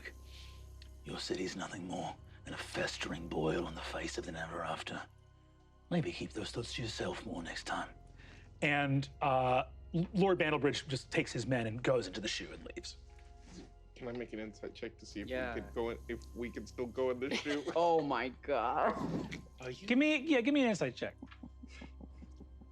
Is the shoe off? I got a nat one. No way. You think he wants you to come with him into the shoe right now?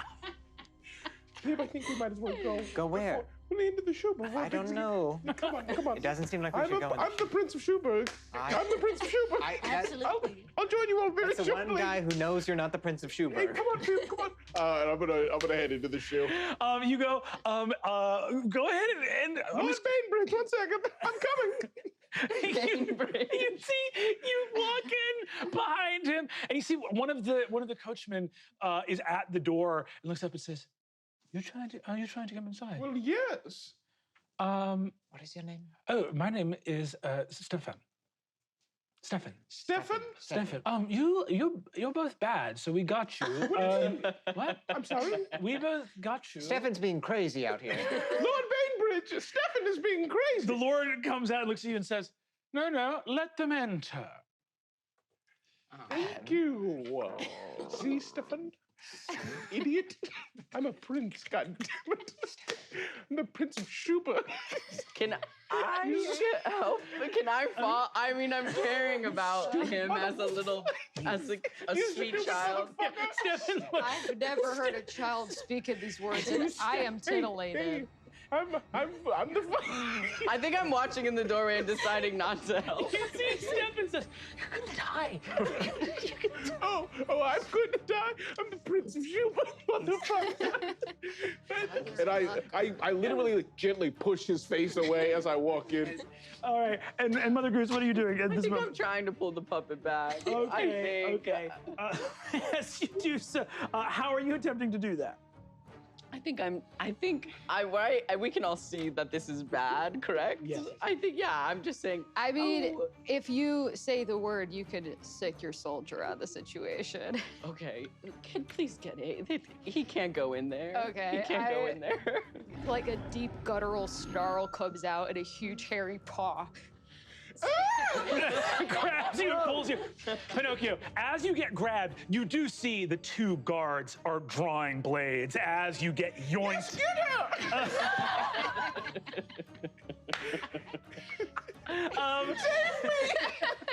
Chaotic entitled. Chaotic entitled is the alignment. He is a prince. So you see, Red, you pull him out. You see Bantlebridge goes, "Seize the puppet!" And the two soldiers come out. I actually am going to ask for anyone who wants to roll initiative. But we have Beefy Baby.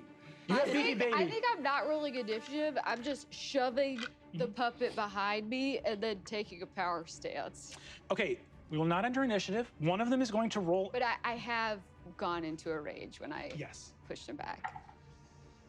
Okay, one of the soldiers hits. Who? Red hits. What? Excuse me, are you hitting a child? One of these guys attacks a Are child. you a fully grown man attacking a child? I challenge you to a duel, sir. I pull out my little book. You see, a sword blow comes down for 9 points of damage, halved to. Yeah, I catch it with like a hairy half paw, and I say, I don't think you want this fight. No. Go ahead. Can you give me intimidation with advantage, and go ahead and add your strength modifier to that. Okay, I was gonna say I have a -1 to charisma, so. Okay, that is a 14. As you go up to catch the sword, catch it. He looks. A little bit of blood trickles down. You're in the dark. You can smell the smoke of the candles that have been blown out. You hear whimpering. Children in the cottage. Your siblings. It's night, and you finally made it back home. You know that there are people inside. You can smell them, but the doors are locked. I tap very gently because I don't want to wake anyone. Bob. You tap quite gently. Maybe they didn't hear. Okay, I tap on a window. Bob, this is really serious. Something really serious is happening. You tap on the window. Scratches left in the glass from claws. I hide that hand. Bob. Get away from here! Bob, I just, if you could just let me in, I can explain everything. I'm sorry that I strayed. It turned out that you were right. I really shouldn't have strayed. And there were great consequences. I wish you had warned me how serious the consequences were, because I thought it was just about wasting time, but it was much, much, much more grave. Please, Bob, let me in. It's the door barred because— I don't know what you are. I don't know what you are. But my daughter is dead.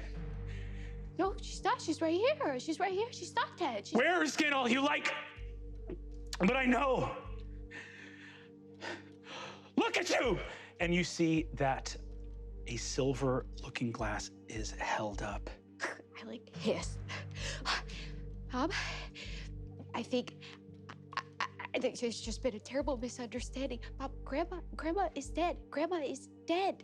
We have to talk about this. If Grandma's dead, I don't have anywhere to go if not here. Bob, please, it feels like the door is barred and I can't get in, and I don't know what I might do to try to get in. You don't know what you might try to do? No. Well, yes. Bob, I don't know what's going on. Please, I know you think I'm dead, but I'm not. I'm very, very alive. And if without some guidance, I'm scared. You hear a voice from inside. We know that the wolf can wear the clothes of others. We know it can mimic their voice. Our only hope is that with tomorrow, the woodsman will come. We know. Yet the woodsman doesn't come. Don't count on the fucking woodsman. I'm sorry I cursed.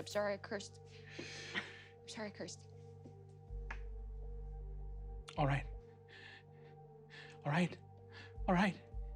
Don't hurt us. Don't do anything to the home. I won't. Come to the door. Okay. And I will let you in. Okay, thank you. Okay, I get all of my clothing as neat and presentable as possible, and I put my hand in my pocket. And I stand at the door. Okay, I'm here now. Please open the door. Give me a dexterity saving throw. No! Oh, God. It's for a hug, right? It's for a hug. It's for a hug. How deep the hug will be. That's a 7. Straightening your clothes, you add a tear to your special red cloak that your grandmother made you. You're stronger than you can imagine. And in the... It's fine, I can fix it. Give me a wisdom saving throw.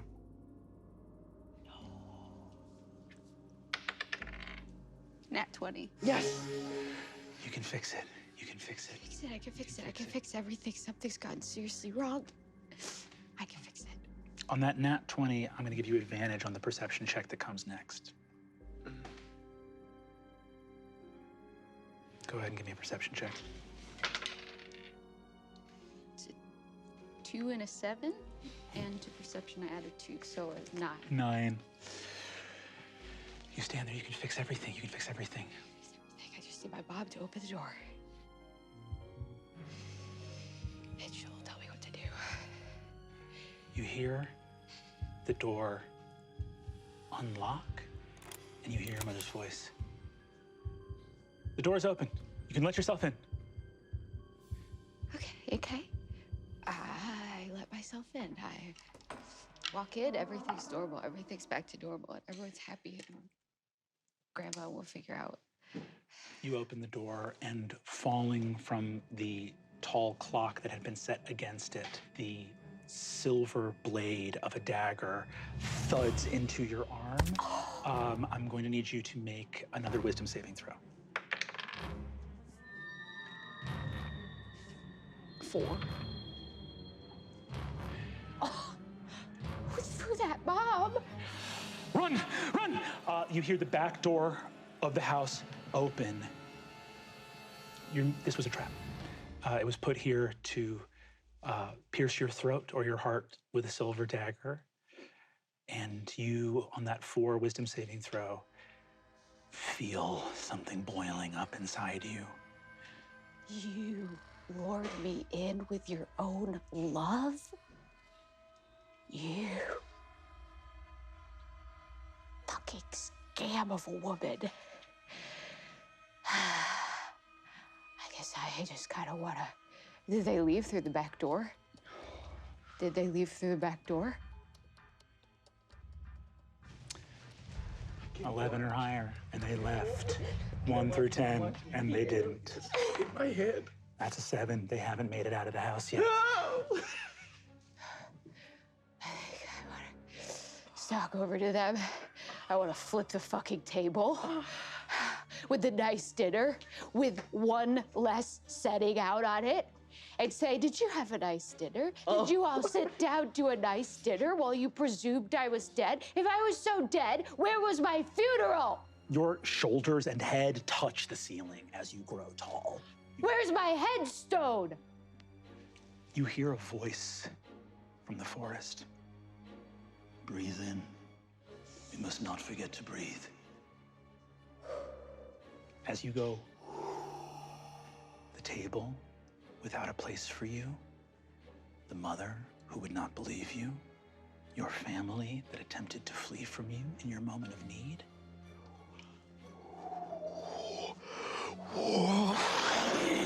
The windows shatter, the rafters peel away, wind moves, and your family is blown into the sky.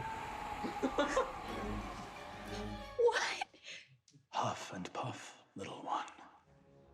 What have you done to me? You are standing with the blade of a sword in your hand. Can I whap the soldier who did that with the broom? Can I whap him? Yes, you may whap him. Hi-ya! Okay, so that's a 6 plus 1, 7. And you see Bandlebridge from the doorway goes, we're gonna call it here, we're staying in the boot. And him and his people, the guy lets go of his sword and says, with my regards, and just they all walk back into the shoe carriage. I hug you. I don't stop clutching the sword. I think that went well. Yes, you did a great job. You did a great job. You're cursed? I mean, who is it in the time of shadows? True. Gifted, really. I was saying that what's going on with you seems, I mean, more useful than what's happening to me. I don't think I could grab a sword like that, but Useful in some situations, but there are situations in which it's quite the opposite of useful. yes. I owe you my thanks. And you are not. Yeah, the who are Prince you of really? Schubert. Yeah, who are you really? Because you said you were a child, but when I mentioned playing bridge or gin rummy, you didn't recognize either card game. Okay. well, Classic young child game. That's what me and Grandma played all the time. And that had to do with the fact that you were a kid and not that she was a grandma. This is what kids do. What should we say? I don't know. Zito. Is this look, we, in the times of shadows, we have done many things to survive and get, it is, we're not bad people. No. We are survivors. And we, were maybe less than honest with Lord Bandlebridge. Yes. My name is Pinocchio, but I'm not a prince. I'm just a little wooden boy. Okay. And I am just merely a sweet cat who can talk and has. That's, I mean, the entire story, I believe. Yes. And we've just been helping each other take care of each other. Help when you can, when you. Yeah, and what are your names? I believe we have yet to become friends. Oh, yes. Rosamond, I put my hand out to be kissed. I'll kiss it. I laid my lips on too long because I've never done this before. Just a quick peck. Okay. Just a quick. Well read. I'm sorry. Okay. Sorry. It's not your own hand. You Right. don't- I know. The Prince Gerard of Greenlee. Timothy Goose. Put it there. I will. And I have a little Nice Red scratchy Riding behind Hood. your ears. Timothy Well, Goose. Ilfa, but most people call me Little Red Riding Hood. Red Hood, if you want. No one ever We'll says probably it. just No one- say I think red. we'll go with red. Little Red Riding Hood's kind of a You mouthful. kind of made Hood that seems like a last stretch. part up. Yeah, did you kind of? I made the Sometimes I last add nicknames part up. also. Look, who doesn't fib in these times? For those of you here, you see that the red hen, who appears to be sort of running the caravan, is getting stuff for dinner ready and says, "Last call. I'll tell you right now. If you don't help, you're not going to eat. So you better have your own food." I'll help. Yes. I'm Yeah. gonna tell some stories, I guess, by the fire, like I was first asked to. But before I leave, can we talk to the strong Yeah. stranger? He actually you see that he actually does have some food on the side of his chariot, and there's like a pot of stew going that people can like add ingredients to. He looks at you and says, "Well met. You seem very capable with that broom there, though perhaps not as capable with a broom as your companion here is with her own hands." Yes, it's true. She's much stronger than me, but I still beat her in push-ups. What? Yeah, we could do more push-ups than anyone in the whole world. I want you two to give me insight checks into this fella. This here fella. Yikes. 7. 6. And who might you be? I'm called Cole. It is a strange happenstance that brings us here together on our way to Schuberg, one of the last cities it's possible to travel to. You called it a cesspool, I think, earlier. You What? called it a boil. A boil, a a festering boil. Festering boil. What don't you like about Schuberg? I've never been, actually. I don't think have you guys ever been, really? No. Other than being the prince I've of it? never traveled further than Grandma's. It's, at the best of times, back when Schuberg was much smaller than it is now, it started as a bit of the woman who founded Schuberg was not a kind woman. And in her day, she grew to be quite prosperous, styled herself a great lady, granted lordships to all of her many sons. And it's not a kind place, and it never has been, but it's very wealthy now. And so it draws many people into its fold to fleece, chew up, and spit out. And it is a sour thing to swallow that many more deserving places have faced ruin in this time. Yeah. Where are you from?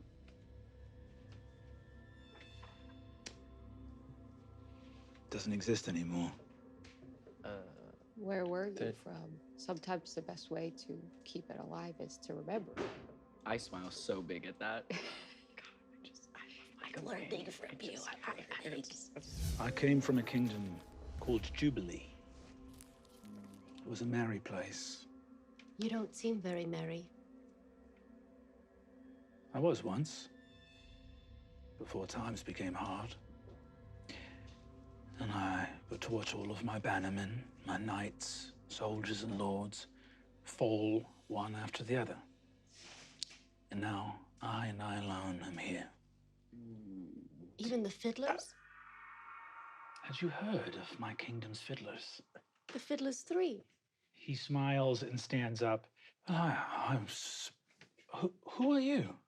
I'm Princess Rosamond Dupree of Reverie, as was. My kingdom has also been taken. Your Highness, it is an honor.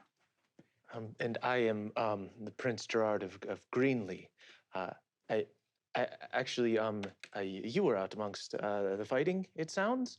Did you happen upon a princess from Greenlee that was fighting and not thinking about balls? A time came when we were still holding on to the castle lands, where a troop of cavalry came in with a Princess Elodie of Greenlee. She was a magnificent warrior, massive golden mace, shining armor, a terror to behold on the battlefield. Really? This is your wife? Yes, and that was we had another thing that we weren't. The fighting part wasn't like my thing so much, so I didn't know about. Is she? Did you see? Is she okay? Where did she? My entire kingdom has fallen, so I'm not really in touch with anyone. Me neither. I am, to my knowledge, the last survivor of the Kingdom of Jubilee. Wow. My Wow. goodness. What a sad story. Yeah. And just to ask, have you heard anything about the kingdom of Marianne? I heard Marianne was overrun by giants. Yes. And that's the end? One of many lands that has come to ruin and misfortune, I'm afraid. Can I tug on Timothy's sleeve? Timothy. I think from traveling with you, I'm thinking very literary. And when this guy said that this place was a boil, it made me think of when my grandma used to get bed sores and we had to lance them and drain them. I wonder if that's what we're supposed to do with this. I mean, if we're thinking of the Neverafter as diseased, then a boil would need to be. It's where something is coming to the surface, and Yeah. you'll get to see what is under there. Like Yeah. get like a sample or something. Yeah. Okay. That's great thinking.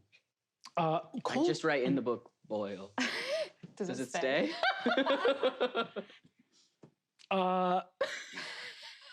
Does it get really beautiful? Just not page. one page, just a Gorgeous boil. me. Boil, period.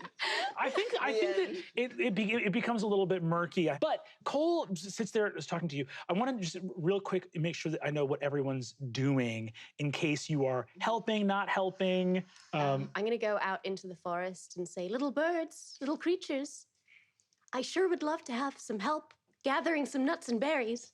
Give me a nature check. One. That one. Into the Blackwood. Into the Blackwood. A primeval forest. You see a. Oh my God! Whatever this is. You see coming out of the ferns an enormous, scaly, unfeathered ostrich. Hello. Never mind. You sure? You all good? You seem busy. You don't want help?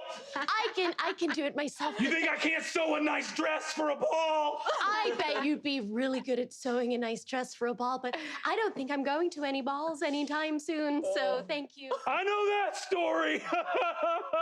And walks up into the woods. Oh my God. I start gathering some nuts and berries into my dress. I'm gonna go help. I don't know how Puss in Boots is like going over there, just kind of like, I'm helping, but he's like, has no. We're like skills. 4 people are carrying a couch, and you walk up and put your hands underneath. Yes. I'm with Puss. I think I go over to the redhead because we're gonna have to figure out somewhere to sleep tonight.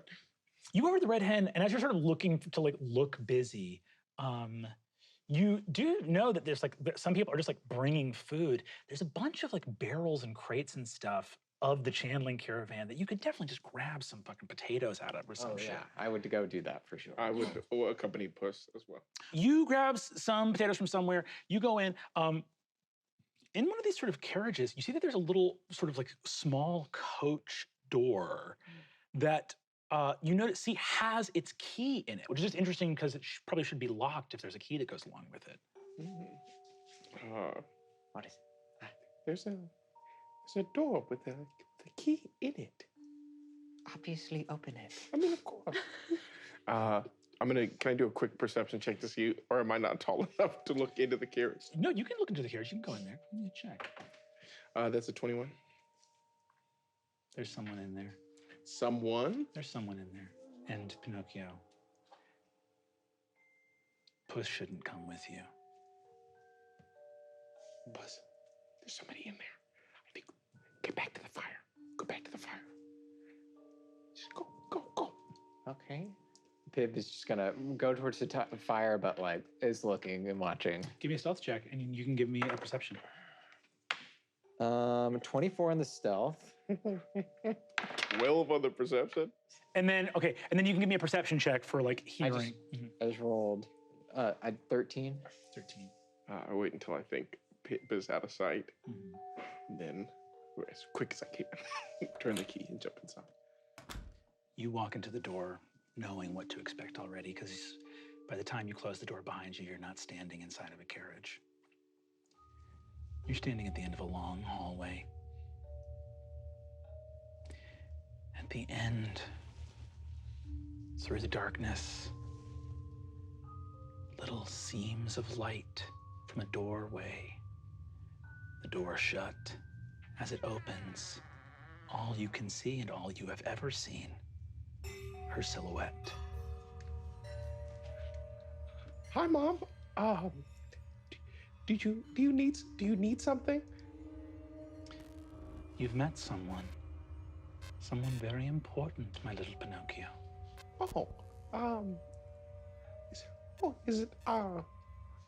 Who is it? We met a couple of folks. There was Tim, the guy with the broom, and there was the frog guy whose name I don't really remember. And then there was Red, the girl who, she actually saved me. The Princess of Reverie. Oh, yeah, she wanted me to kiss her hand. Princess will be very important in the days to come, Pinocchio. Okay. She is being hunted.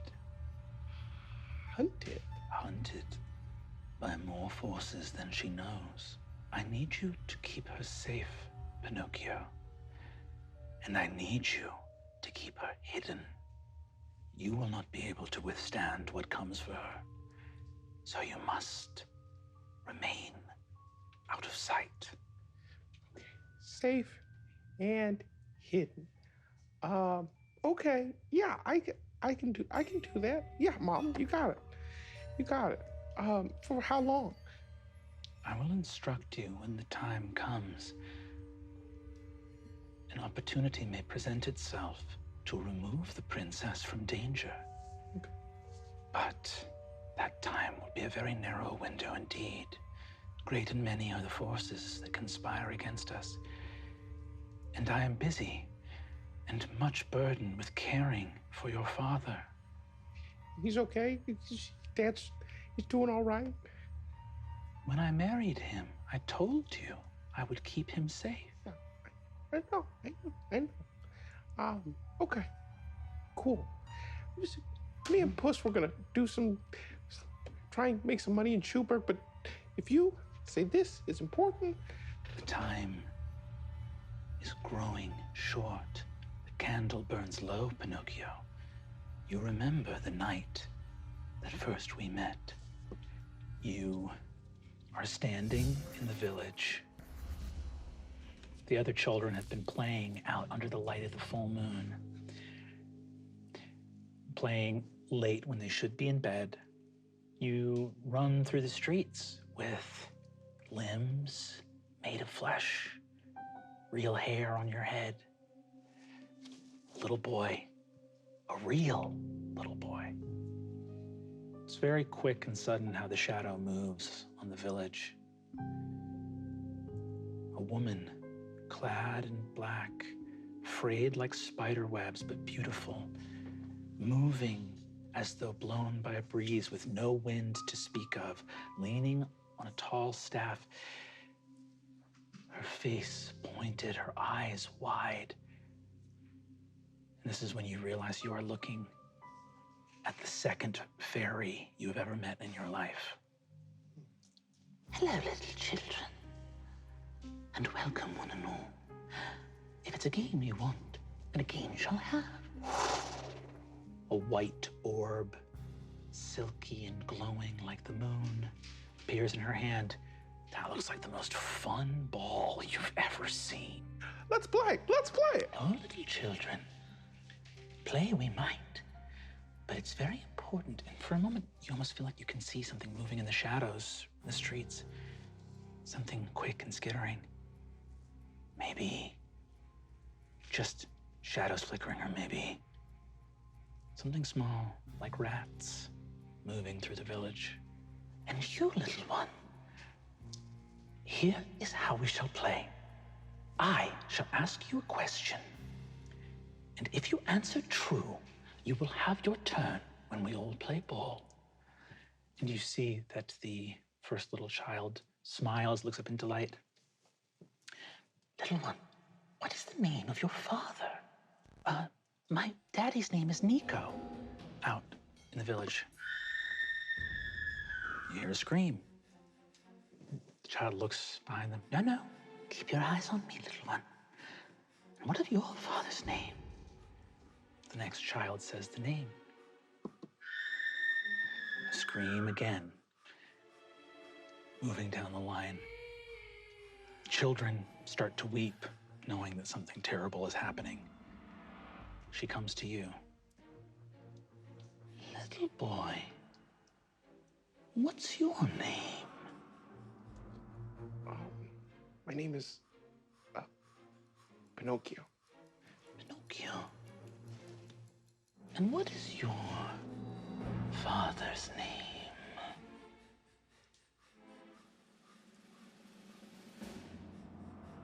Daniel. No scream comes.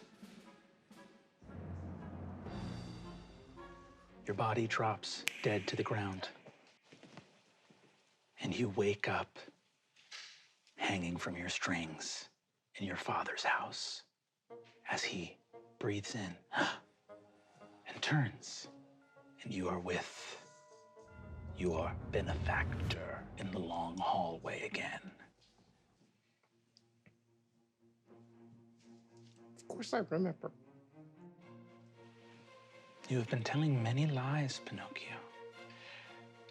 I hope you can manage them all. Much trickery and guile will be required for the coming days. Do not let the princess stray from your sight. You understand? Yes, Mom. It is such an honor to be your stepmother, Pinocchio. The door closes. The shadows recede. And that's all for this episode of Dimension 20. Join us next week for episode 2 of Neverafter. You may have your way forward, but it will come at a cost. I do not think it will come to you in any other way but in dealing death. We are specifically supposed to not stray, right? Well, we can stray. We just have to stray together. It is unfair and unjust, the burden now placed upon you. I'm a monster. No. And I'm embarrassed. You're not a about it. monster. I'm You're not a monster. All of this is temporary. And You know what I mean? Is it? I don't How know. can I trust the authority figure? Much reason to be scared. Oh, it feels like you have no idea what you are dealing with. Address me by my name. Leap out of there. You're awake. No, It's just your mind. No. I think we should stop.